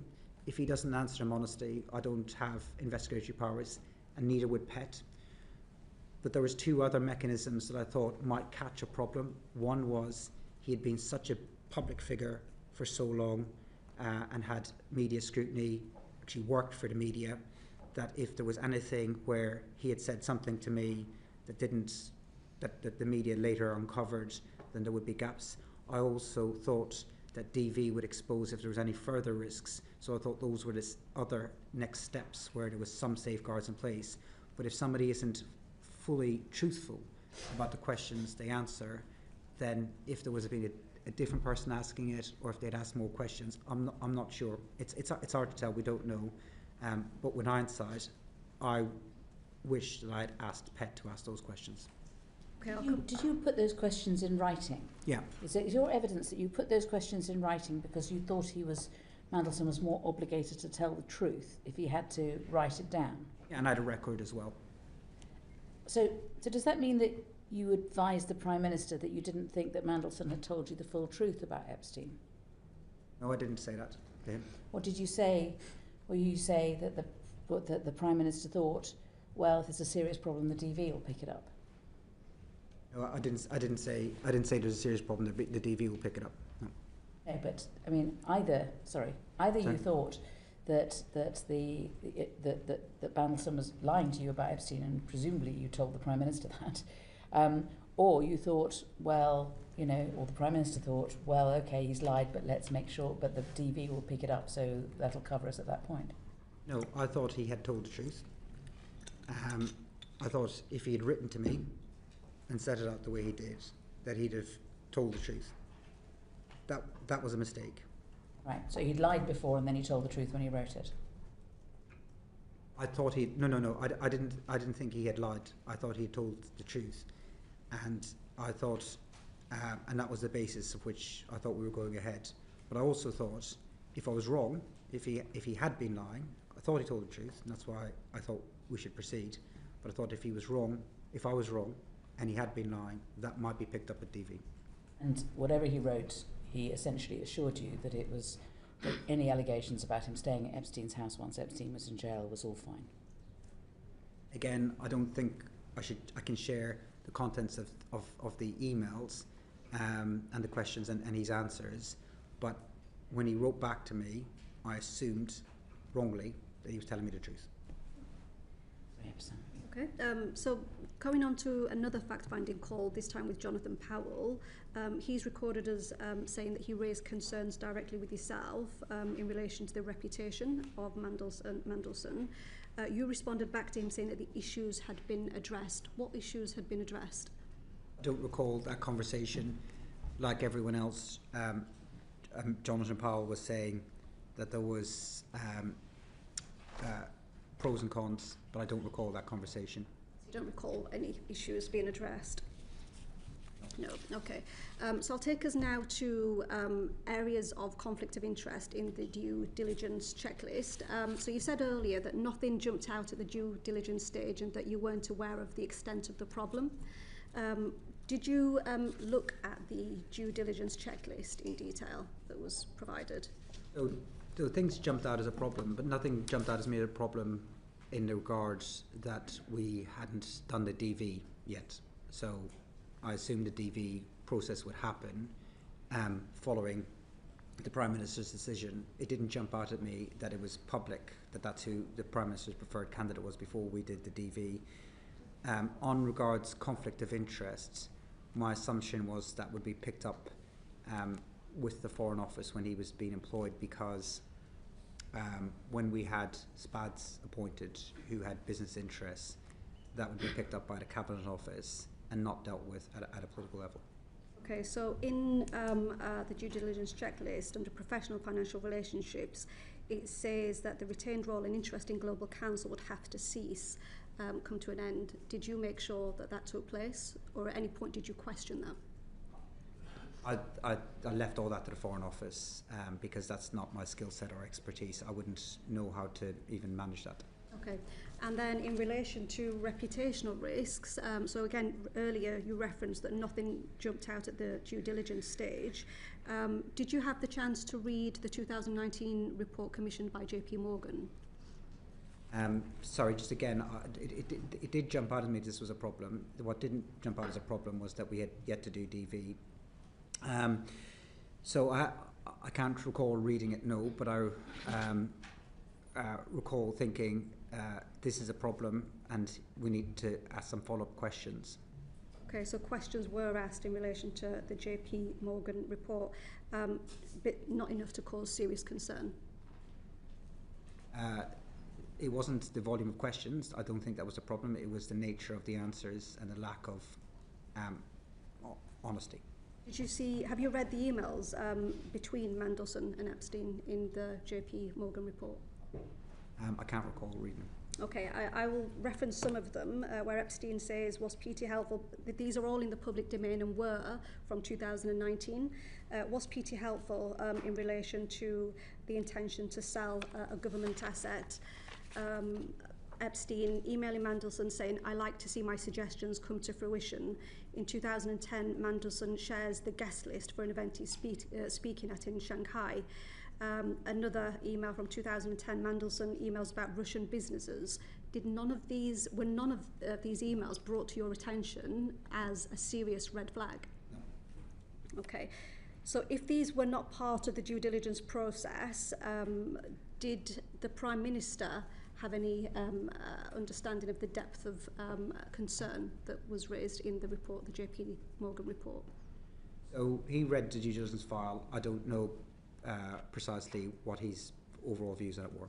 Nobody thought to bring it to the Prime Minister as well, the content of the report? Other than what I think he saw, I'm not that I know. Think that was a failing of your role as the Chief of Staff to bring it to the Prime Minister? I think that I would have expected due diligence to produce all the content that was available out there, and not for me to run a parallel process to look for other due diligence. So I didn't add my own further investigation to it. It was all in the public domain, so this is everything that the general public would have known. So this was not serious enough to require you to, first of all, look into the evidence, and secondly, report it to the Prime Minister. I didn't carry out any further investigations, and I think, looking back on it, I think that the DD process was surprisingly inadequate to me. We had so when we came in to government, we had introduced adding DD to appointments of SPADs, special advisors, which wasn't there before. We started to use other SPADs to do it because the process, I think, wasn't good enough, generally speaking, and this report, I think, was insufficient. And should I have asked further questions of the report compiling team, then I think that's fair. I think I should have. And final question from me. You said it was wrong to appoint Mandelson. Why is it wrong now, but it was right back then? I think the reason why I thought it was right then was because of his experience as an EU commissioner. I think what came out in September last year with the Bloomberg emails, I think the pictures and later revelations from the Epstein files shows that the nature of the relationship that he had meant that he was unfit for the job. I want to have another go at an answer that you gave, because I do feel as though you've contradicted it. I mean, I've got a note now. So my thinking at the time was that I'd put follow-up questions to him in writing, and that if a senior member of staff did that, that he would feel more obligated to give the truth and the full truth. I didn't feel that I got that back from him. But it wasn't my decision. It was the Prime Minister's decision. And he saw the DV as part of that decision. Sorry, let me correct myself. In September, I realised I didn't get the truth back from him. At the time, I thought I got the truth back from him. When I saw the emails and the pictures that came out and that were published from the Epstein files in September last year, that's when it really dawned on me that I did not get the full truth from him then. At the time, I thought he was telling the truth. If I didn't think he was telling the truth, I would have said, this guy is not telling me the truth, but I did think he was telling the truth, and that was wrong. So I didn't feel that I got that back from him, but it wasn't my decision, it was the Prime Minister's. You didn't mean any of that? No, I didn't feel that I got the truth back from him September last year. Sorry, I might have mumbled my words. I got the answers back from him. I thought that he was telling the truth. When I gave that to the Prime Minister, I did so on the basis that Mandelson had answered truthfully. That was in January, or December, beg your pardon. And in September last year, it became clear to me that he hadn't told the truth. Thank you, Chair. Apologies if we're going over the same point here, but for the point of clarity, the due diligence report is produced by the Cabinet Office. You received that. Did the Prime Minister receive the full unredacted due diligence report, or did you summarise it, or did you brief him orally? What did the Prime Minister receive? He received the full report. He received the full report. And did you discuss the contents of the report with him? Yes, I believe so, yeah. Okay. And during that conversation happened at a point at which he had read the report, or there's a difference between receiving the report and reading it, I guess? Yes, he would have read the report. He read all these papers. Okay. Did he raise any reservations with you during that discussion? I can't remember particularly which ones, if he did.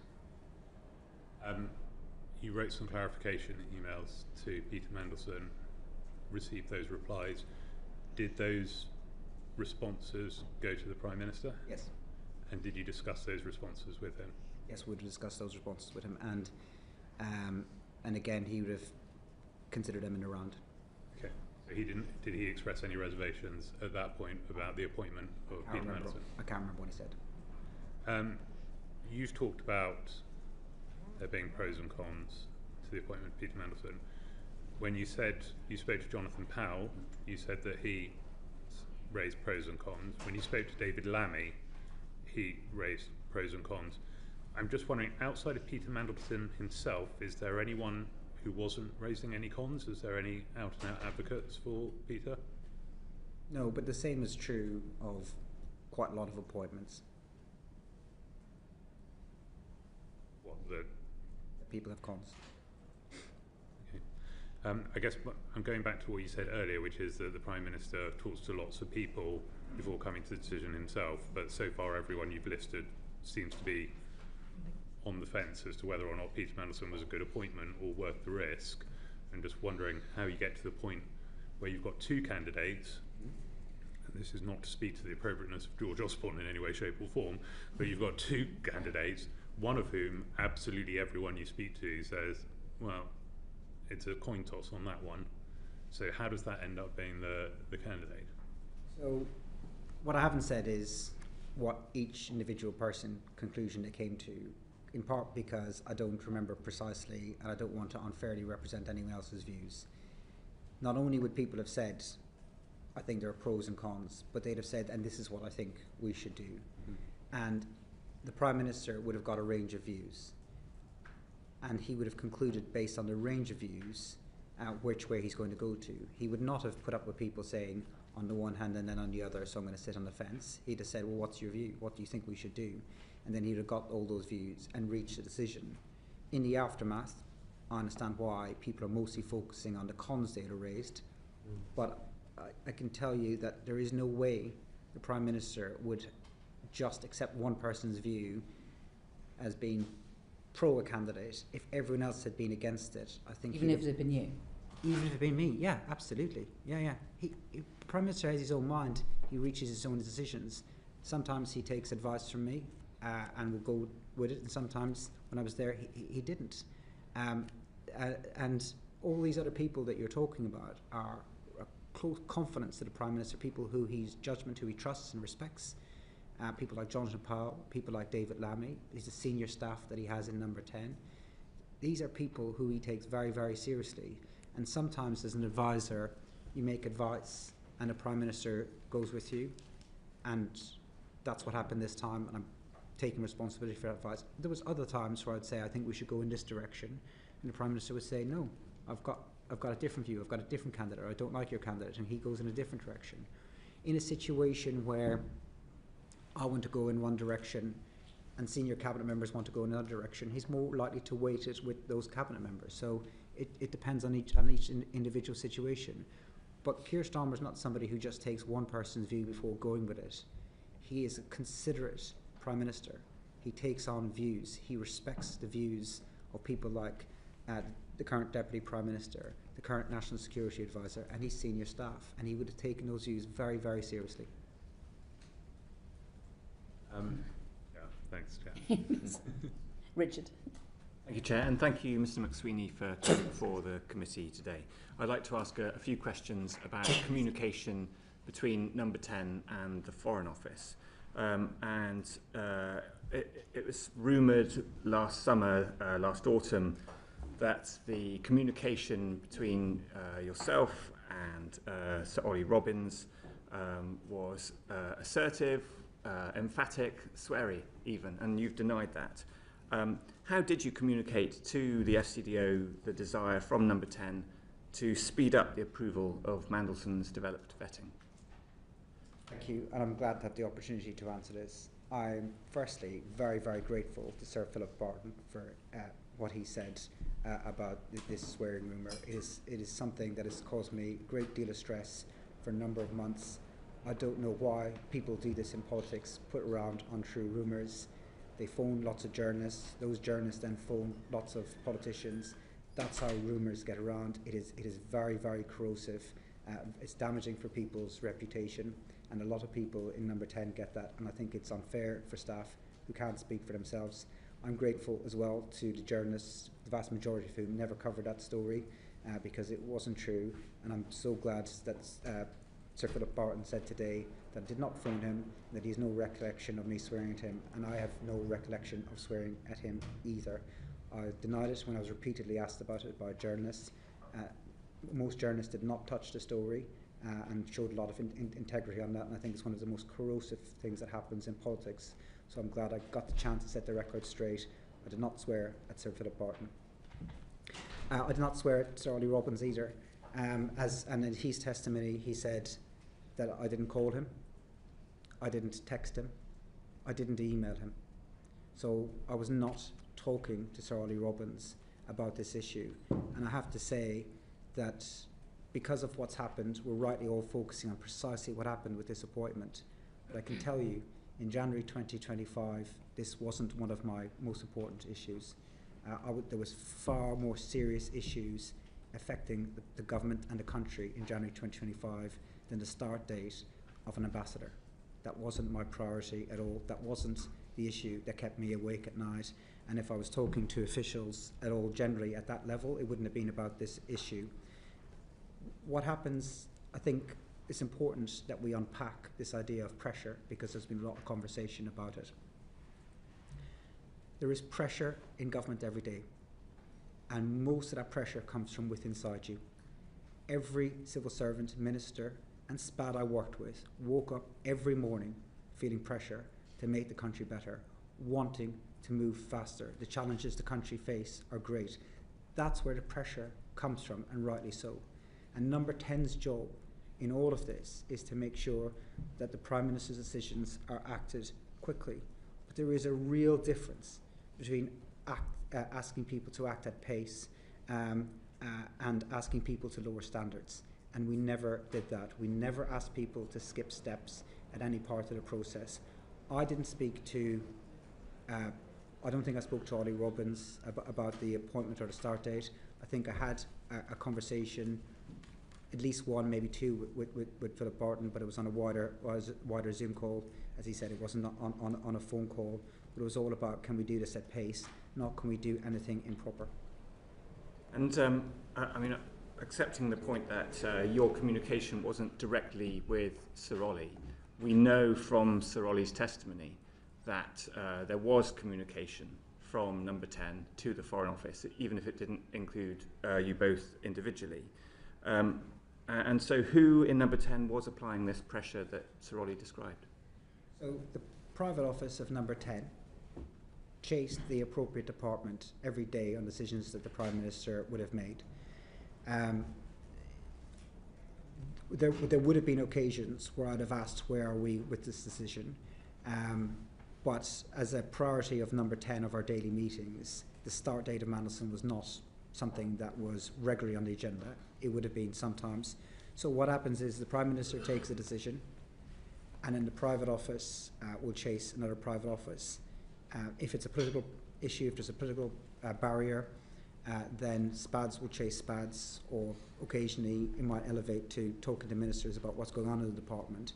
But in this case, the Number 10 private office would have chased the Foreign Office private office to see when this was happening. But none of the chasing would have been asking to skip steps, and I think that's very important, because we're talking about national security.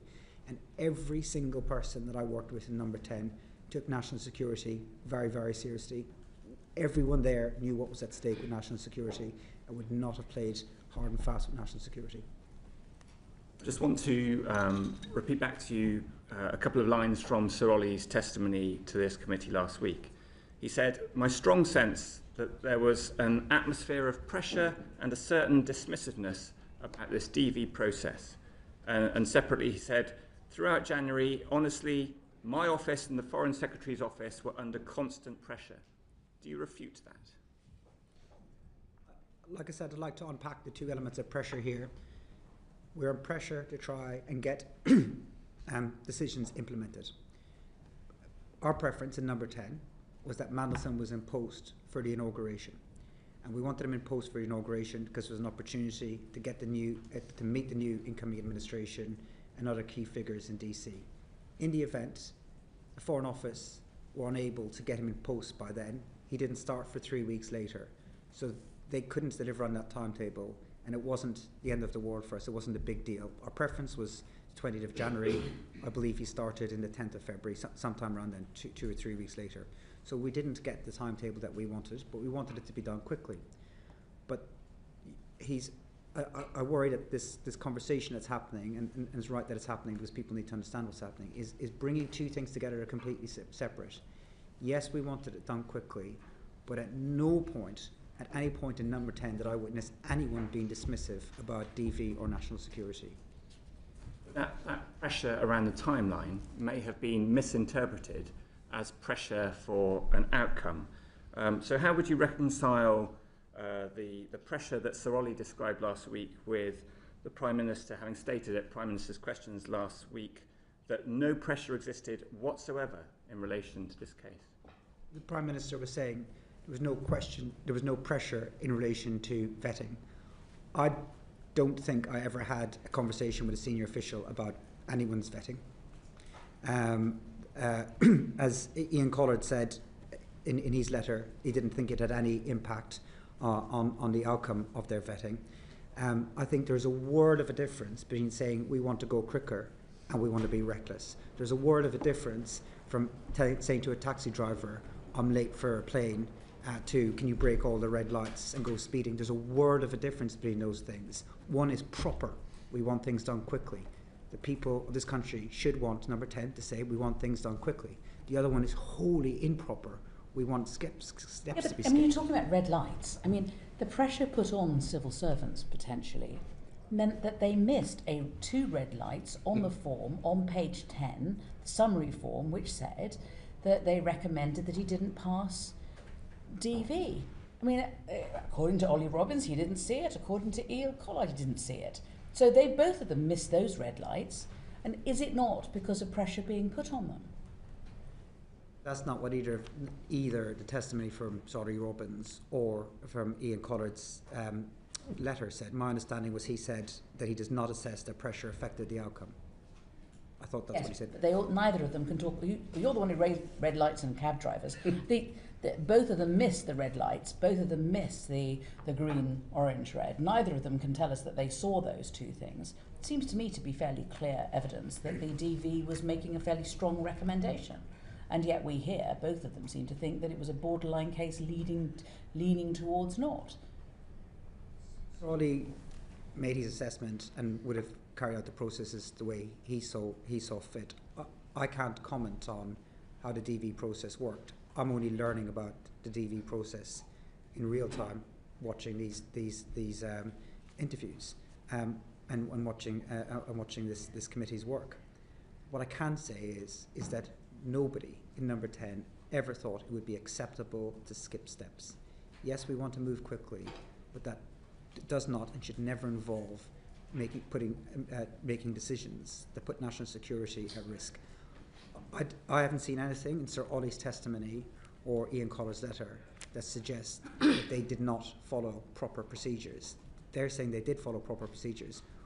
Why they missed them, I think, needs to be part of how we draw the lessons from this. But they're not saying that they did anything improper, and nobody's saying they were asked to do anything improper as well. You've heard from Sir Philip Barton, you've had the letter from Ian Collard and Sir Ollie Robbins and Cat Little, and these are all like brilliant people. None of them said they would be asked to do anything improper. And from everybody I know in Downing Street, private office people would not ask if, other private offices to do anything proper. These are serious people who worry about national security.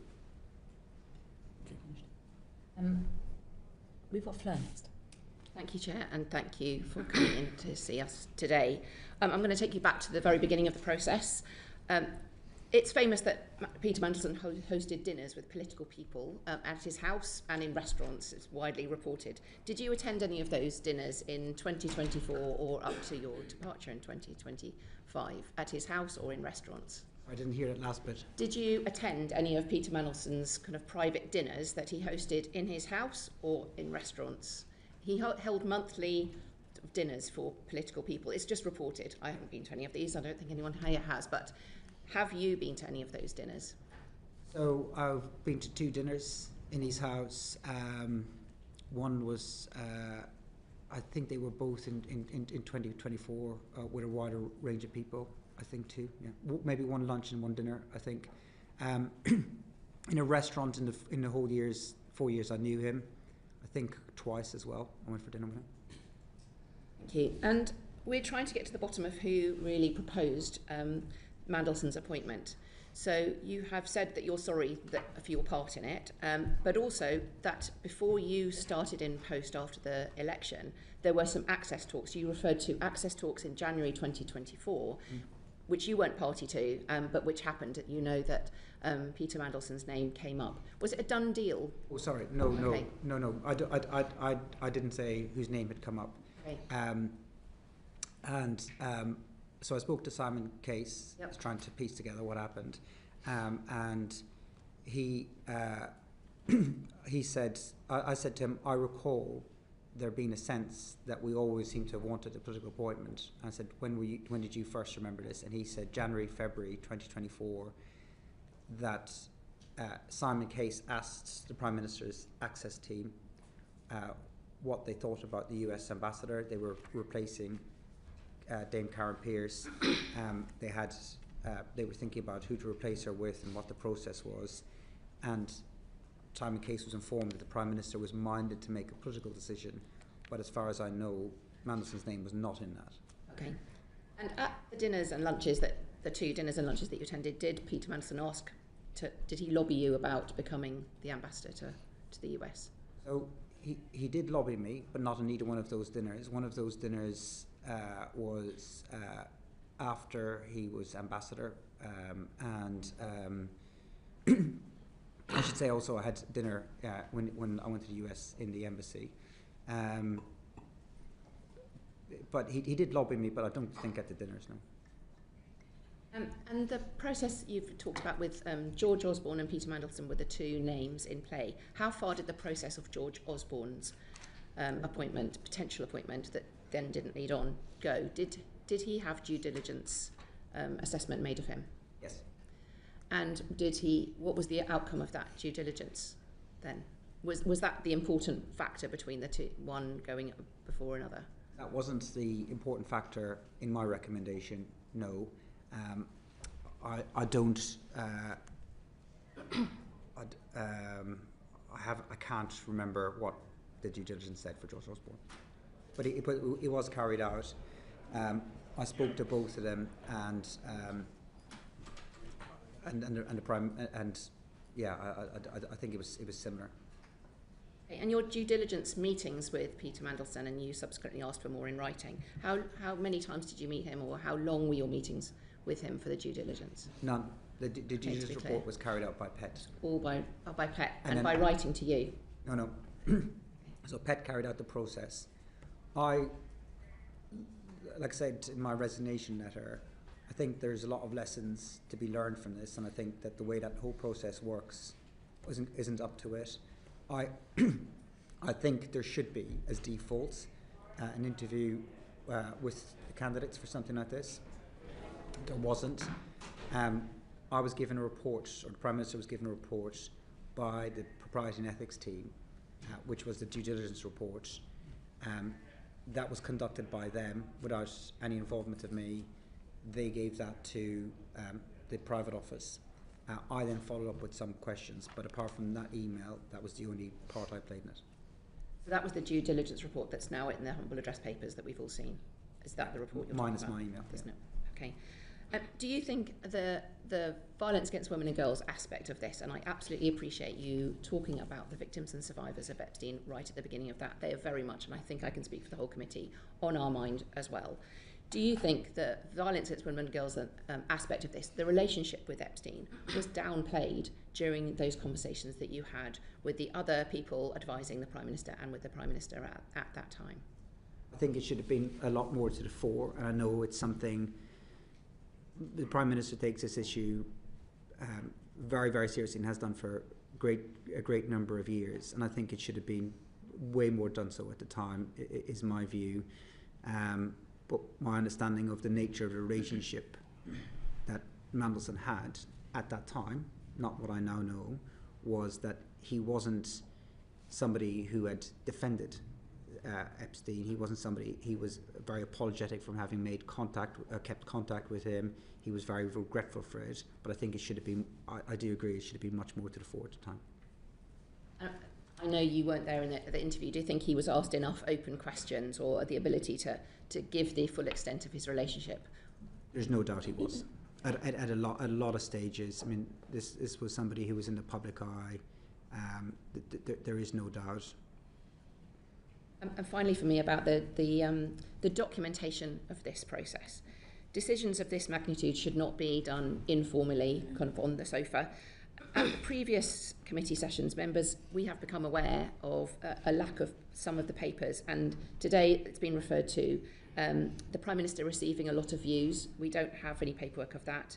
The Foreign Secretary being involved a number of times. We don't have record of that. We don't have record of the George Osborne side of this, and there are other parts. Do you accept that this was not documented well, and why do you think that is? Yeah. So I think government is conducted with conversations as well as papers. Prime Ministers should be able to phone people up and say, what do you think about something? I think it's right that decisions are recorded. It's difficult for me to say what's the appropriate level of recording the decisions and the minutes, because it's not where my expertise is.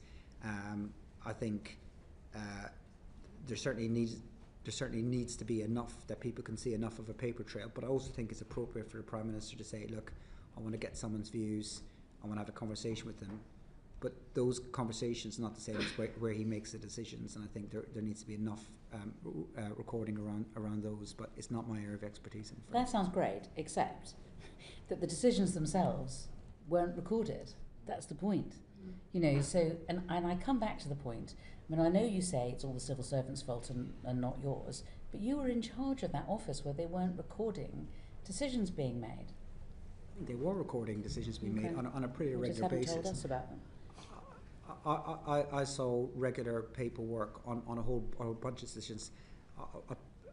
If I've in any way slighted the people I worked with in number 10, please forgive me, because these were the most wonderful people, very serious people. I'm sure they were, but I just want to see I just want to see evidence of decisions being made in relation to Mandelson and how those decisions were made. And we just, I mean, we have the humble address, we have all this paperwork coming out, we haven't seen any evidence of how these decisions were made. We're having to take the memories of witnesses that, as we can see, are different. Anyway, I'm sorry, Edward, you have another question. Sorry, Chair. Yeah, I just wanted to return to your original questions at the opening, which is when you're talking about the timeline and that prior to coming into government, in meetings with Simon Case, you're saying that the Prime Minister is already minded to make a political appointment. And according to what you said, at that point, no names were being discussed. But why was the Prime Minister already thinking about making a political appointment when, to this particular post, when we didn't know the outcome of the election, there was somebody good currently doing the job and a shortlist process for a diplomatic candidate had already been run? What is the logic saying that job there I might make a political appointment to? So I don't think I said there was no names being discussed. I don't know what names Simon Case did discuss. That I just don't know, because I wasn't in that conversation.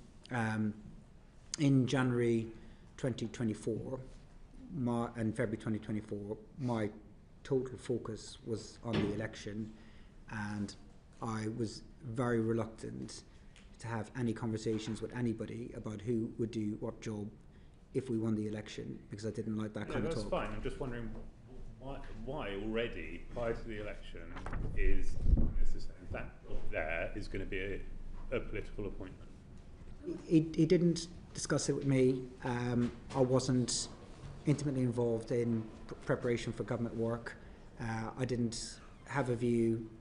I don't remember even having a view of it at the time. The Australians did something similar with Kevin Rudd. I don't know where the origin of that idea came from. Because to the Chair's point about this looking like it was a railroaded decision, you've already got, prior to the election, the PM identifying that position as somebody who wants to make a political appointment to. You've then got two candidates, and again, not to speak to the suitability of either of them, but one of them is a friend of Jeffrey Epstein. I'm assuming the other one isn't. And everyone you speak to is giving you pros and cons as to is the other one actually a stooge? Is George Osborne just on there as so that you've got a tick box exercise? There are two candidates because you've gone through this entire process, ignoring all of the red flags, with all of the due diligence, with every conversation with every single person, saying, well, it's a difficult decision. There are pros and cons to that one. Are they also saying there's pros and cons to the other one? And does it not just come down to which one is a friend of a paedophile? So, I think there's three things on that. One is I don't think that he railroaded. If the civil service was being told in January, way ahead of election, that should Labour win a general election, they would look to a political appointment, I think that was ample time to prepare processes, to talk to senior officials, to say this is the direction a Labour administration might want to go in. So that's the first thing. Second is that I think if Kamala Harris had won the US presidential election, I think it would have gone to a different candidate. Third is that the nature of the relationship between Mandelson and Epstein wasn't known to us at the time, and that's not the nature of the relationship that we understood it to be. That's not the nature of the relationship that he represented it to be.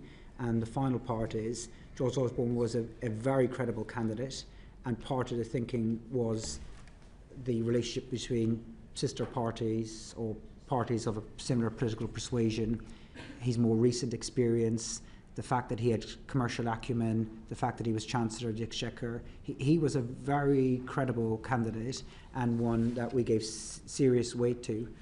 Just push back on a couple of those then, please, Ms. Sweeney, because actually we've already seen that the due diligence report contained the 2019 JP Morgan report, which shows that the relationship was more extensive.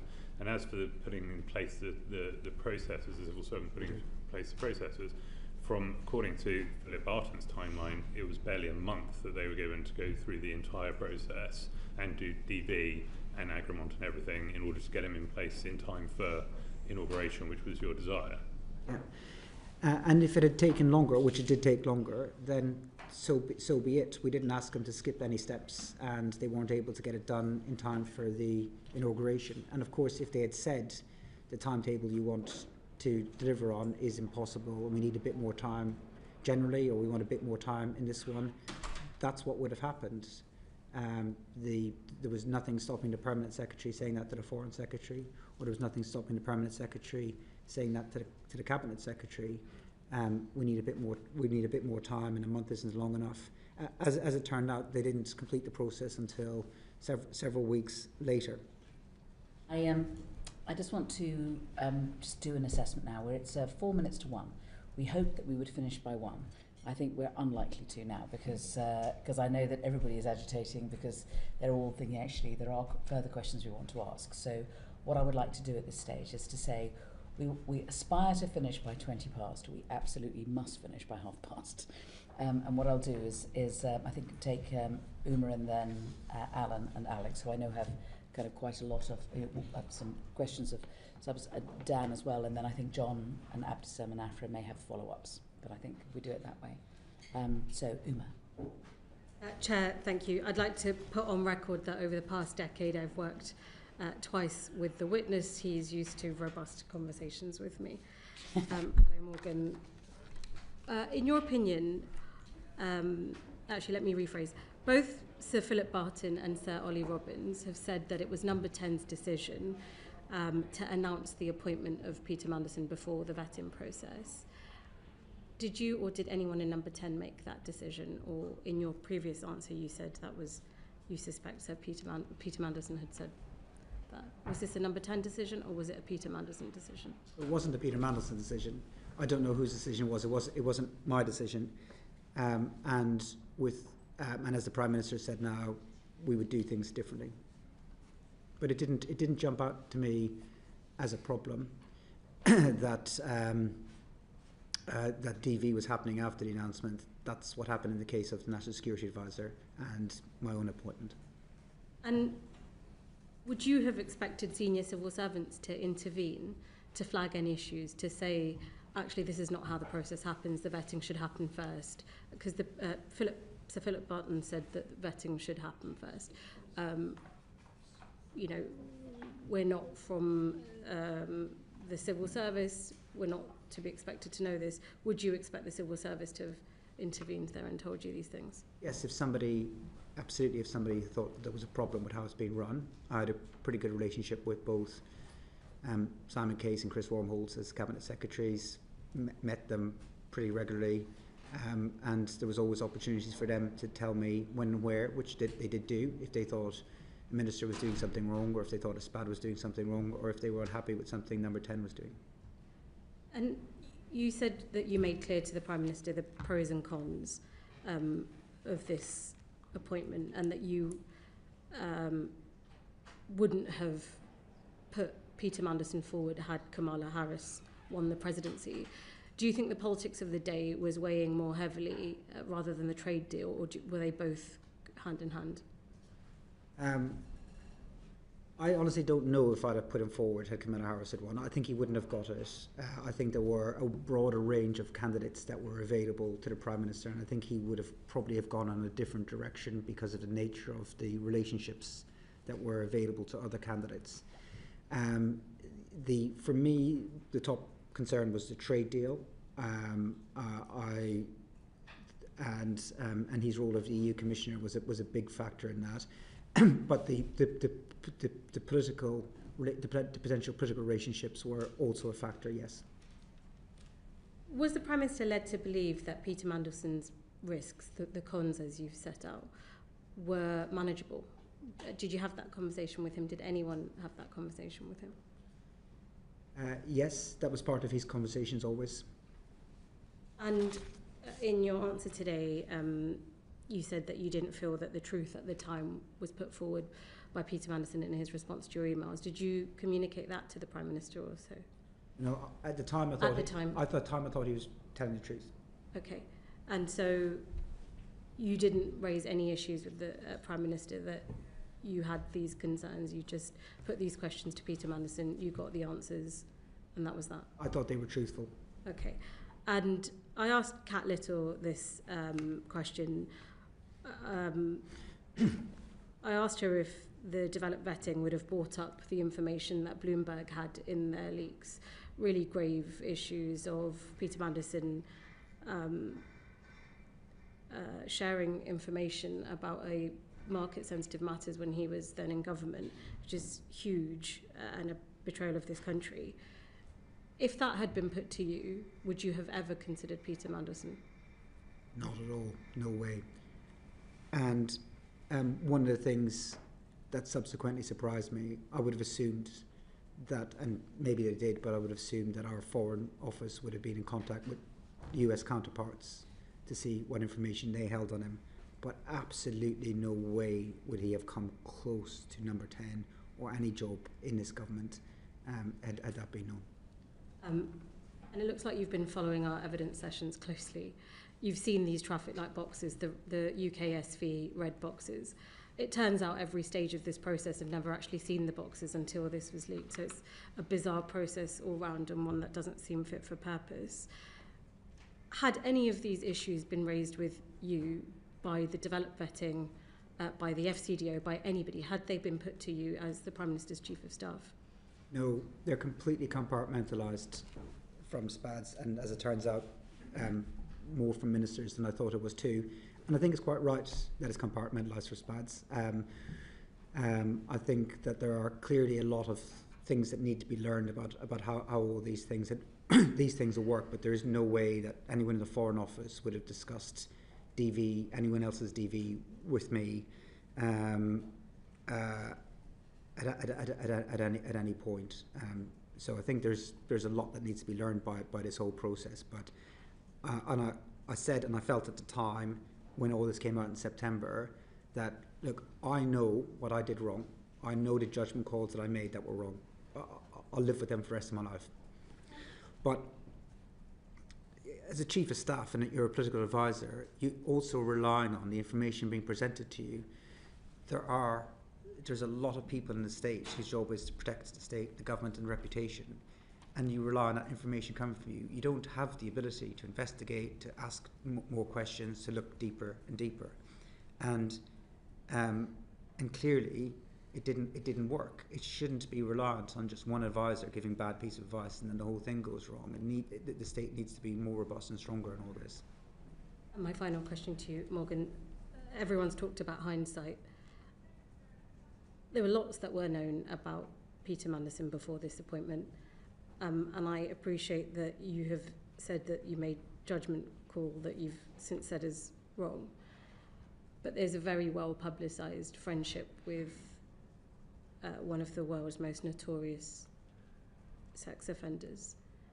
How was it that nobody within Number 10 had seen this as an issue that so many of us had an aversion to? What was going on there that this was not the immediate red flag? So I think the thinking was that the time that he was in contact with Epstein, he presented as being an acquaintanceship.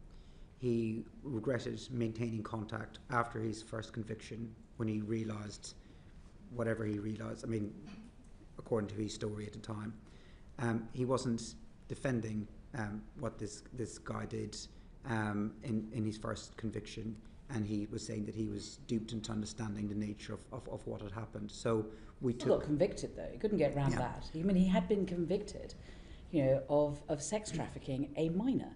I mean, it's pretty. I mean, how do you talk your way out of that?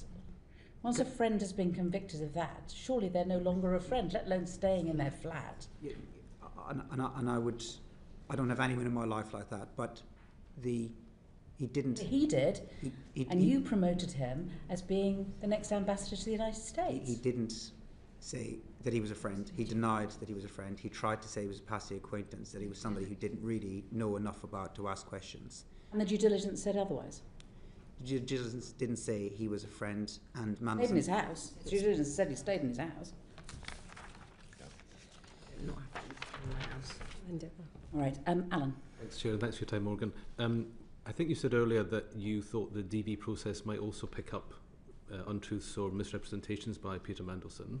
Do you know if the answers that he gave you on the Epstein follow-up or the due diligence report was sent to the DV system, the officers, to use as evidence to check the kinds of answers he'd given you? I don't know. Thanks. Thank you. Alex. Thank you, Chair.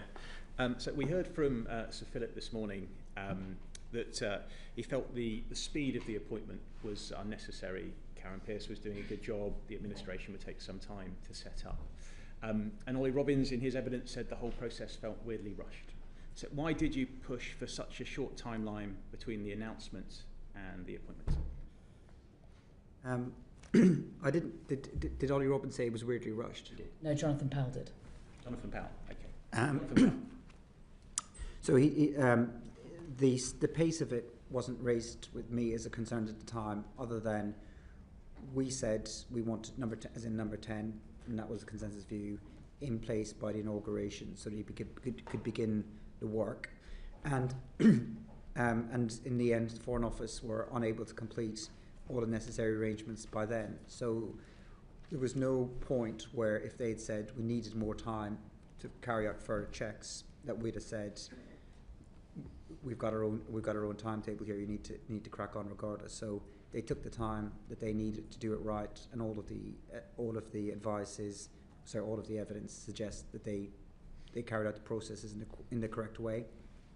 I think we wanted to get. I mean, it's not unusual for Number 10 to say we want things to be happening quicker than the departments are prepared to move in, and it always ends up being Number 10 kind of gets some of its own way, and then the department gets some of its own way, and that's what happened in this case. And you didn't think to consult with the head of the diplomatic service on that timeline before you announced it, and then put pressure on to deliver on that timeline?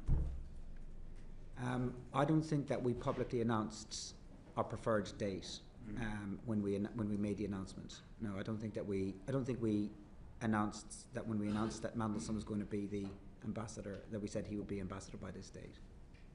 We twice heard, both from Philip Barton and Sir Ollie, that the Cabinet Office was asking whether DB was necessary at all, whether because Lord Mandelson was a Privy Councillor that would be sufficient. Presumably Cabinet Office wouldn't have done that off their own volition. Did that come from Number 10, and where did that thinking come from? Absolutely not from Number 10. I find that bizarre. I would have thought, of course, an ambassador would have to have DV. Where might that would have come? I have no idea, but I was reassured by what Philip Barton was saying, is that wasn't something that was considered for long, but I only found out about that as part of this. I find it bizarre. I would have assumed that, of course, the US ambassador should have DV. I don't know how serious of a suggestion it was by anybody. You said yourself, because you were appointed without DV and the National Security Advisor was appointed without DV, it wasn't unusual. Do you think that the number 10, when you were Chief of Staff, had a dismissive or an uninterested approach to security vetting because of your own experiences? No. I think everybody in number 10, because of what you learn in that job, takes national security more seriously than any other issue. When you were appointed after the election, what level of security clearance did you have? I think it's common practice for ex-civil servants to not talk about the security clearances they had, and I'll continue that practice, because when you're in post, you're told you can't say what clearances you have. I had all the necessary clearances to do my job, and I saw whatever papers I was given, and that process is managed by civil servants. Okay, so you had DV at the point that you were appointed as Chief of Staff to the Prime Minister? I don't want to say what my security clearances were, but I had all the security clearances I needed to do my job, and I completed the forms and the processes and the interviews the same as anyone else. I mean, this whole thing is about security clearances, developed vetting. We've had a long conversation about the process. I think if you had developed vetting at that point when you were Chief of Staff to the Prime Minister, you would be able to tell us. And I'm surprised that you're not telling us. Because what I understand from speaking to civil servants is that the practice is that they don't share what security clearances they had. I'll follow that practice, but only to say that I had all the necessary clearances to do my job, to read the papers I read, to attend the meetings that I attended, and that I completed every form and everything that was asked of me in all of those processes. And do you think that attitude, because it's a different process for SPADs than it is for civil servants, and I got DV when I was in the Foreign Office, as I think every other person does, do you think that contributed to you trying to expedite the process and having an uninterested attitude towards Peter Mandelson getting DV? Not at all. I think there would have been no suggestion from anyone in number 10 to skip steps or to take any risks on national security. But at the same time, I wouldn't have asked the Foreign Office about how someone's security clearance are going, because that's not something the Foreign Office would discuss with me. There are photographs taken, though, of people wearing their passes, and they're different colours. So a green one is DV and an orange one is the lower level. And so there's a photograph of you with a green pass, but not when you first took over the job of being Chief of Staff. So when did you apply for your DV, and how long did it take for you to get it? I don't recall.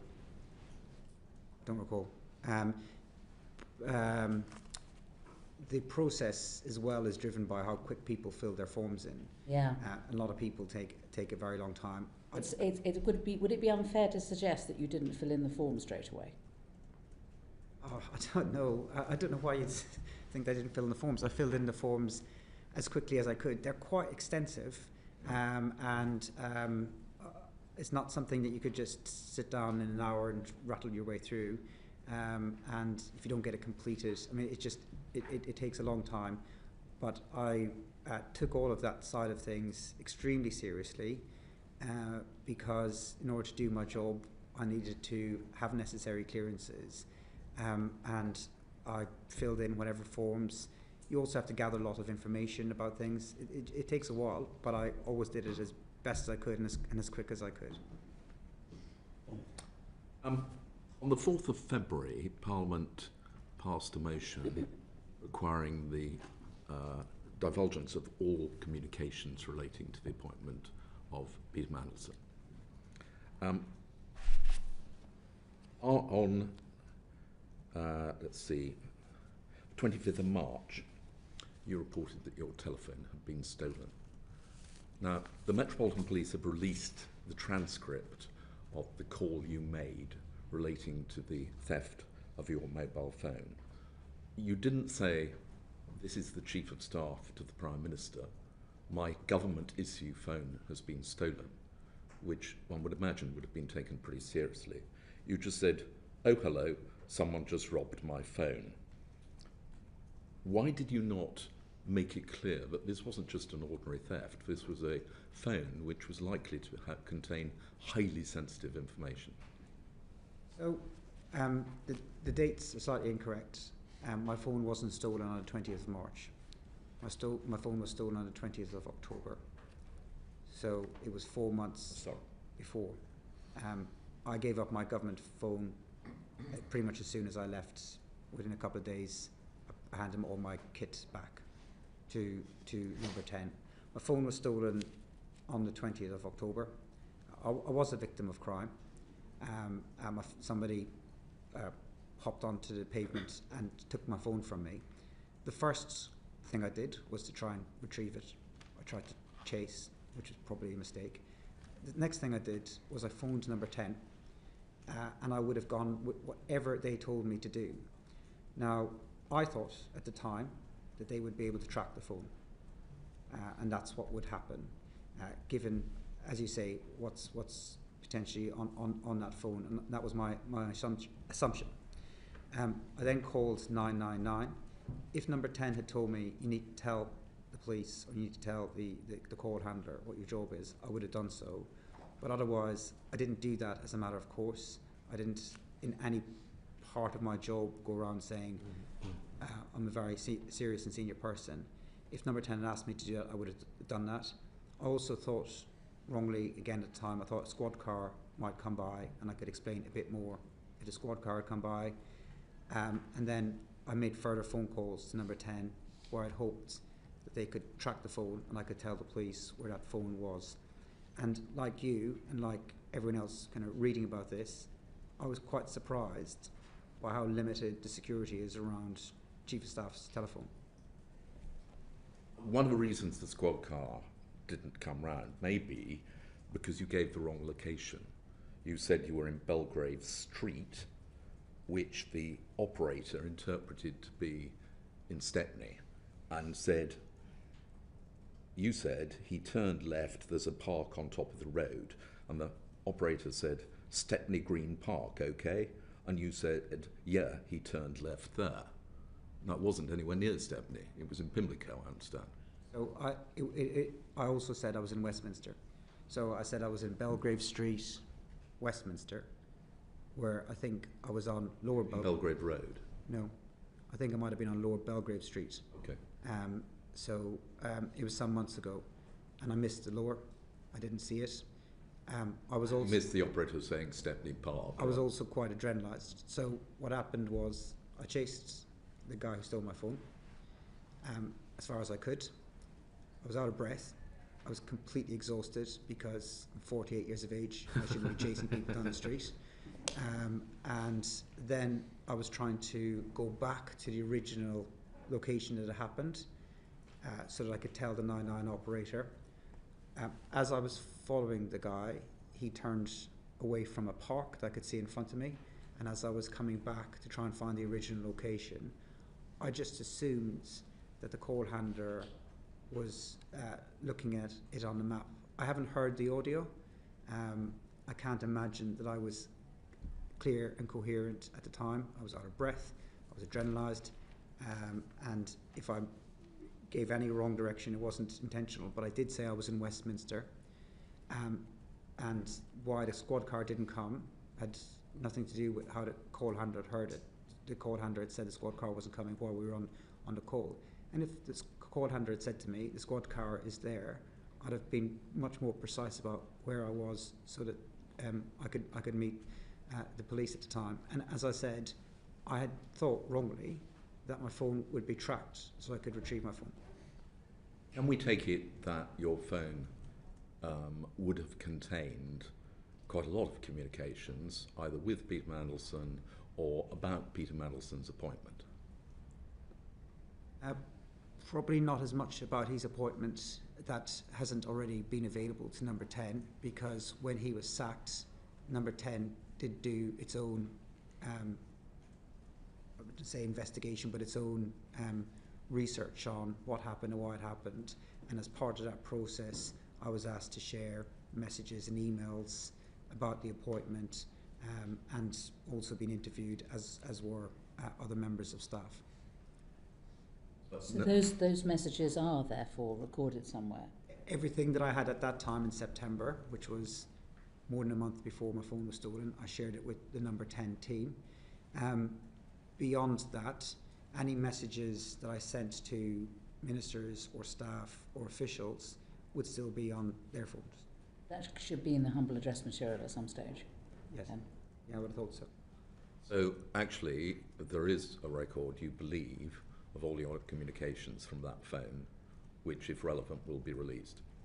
So I don't think that I don't think all of my phone records will still be available, but I don't know what the recipients of my messages have, and they'll have to share their messages too. So I can't tell you what the Cabinet Office have. I'm not in charge of the humble address process, and wasn't when I was there, and I haven't been told by the Cabinet Office what's been released and when, but I gave all of my government kit back to number 10 when I left.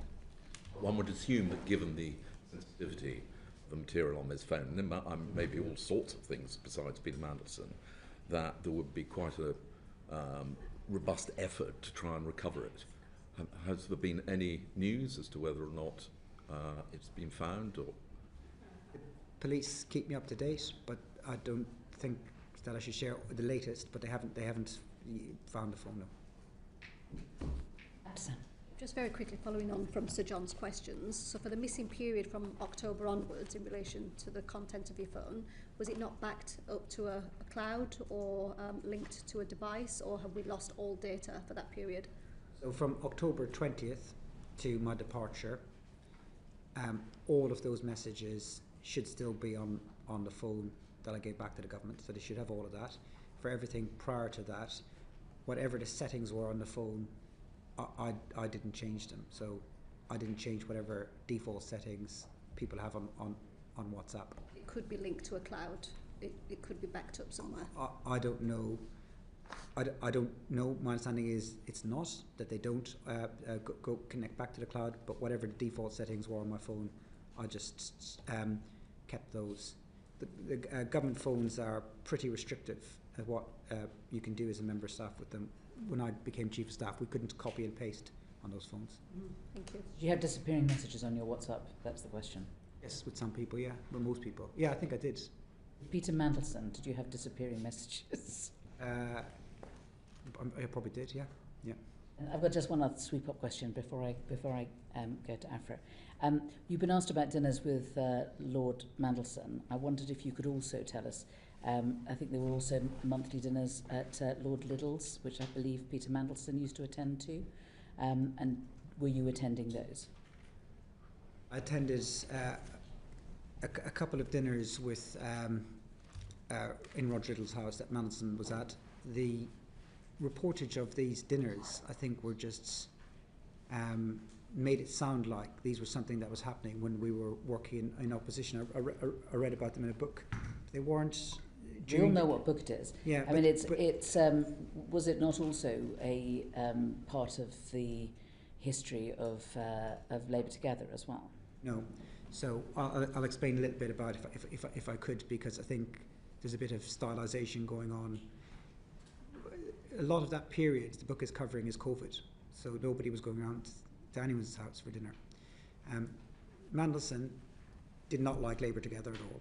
He was not a fan of what I was doing. He was not interested in it.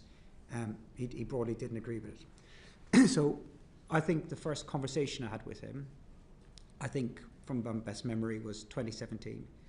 And the reason why I had a conversation with him, I was also having a conversation with a lot of former senior Labour grandees, was because there was you will recall, there was a group of Labour MPs who were arguing to split the Labour Party.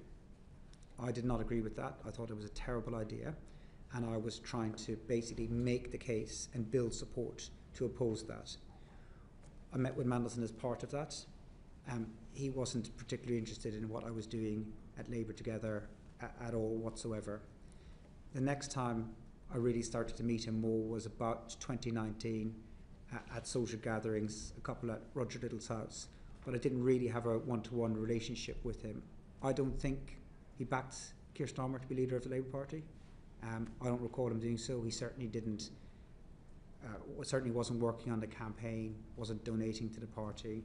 So if he voted for him, which he might have done, but from what I could tell, so this sort of mythos that's being built, that he is some sort of guiding hand behind me or my strategies or my life, is not the case.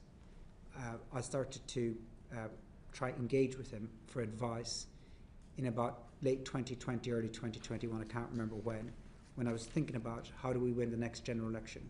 I also did so with characters like Margaret McDonough or Spencer Livermore or people who had run campaigns before, because I wanted to know what a winning campaign would look like, and he had been part of one in 1997, and that's why I engaged with him then.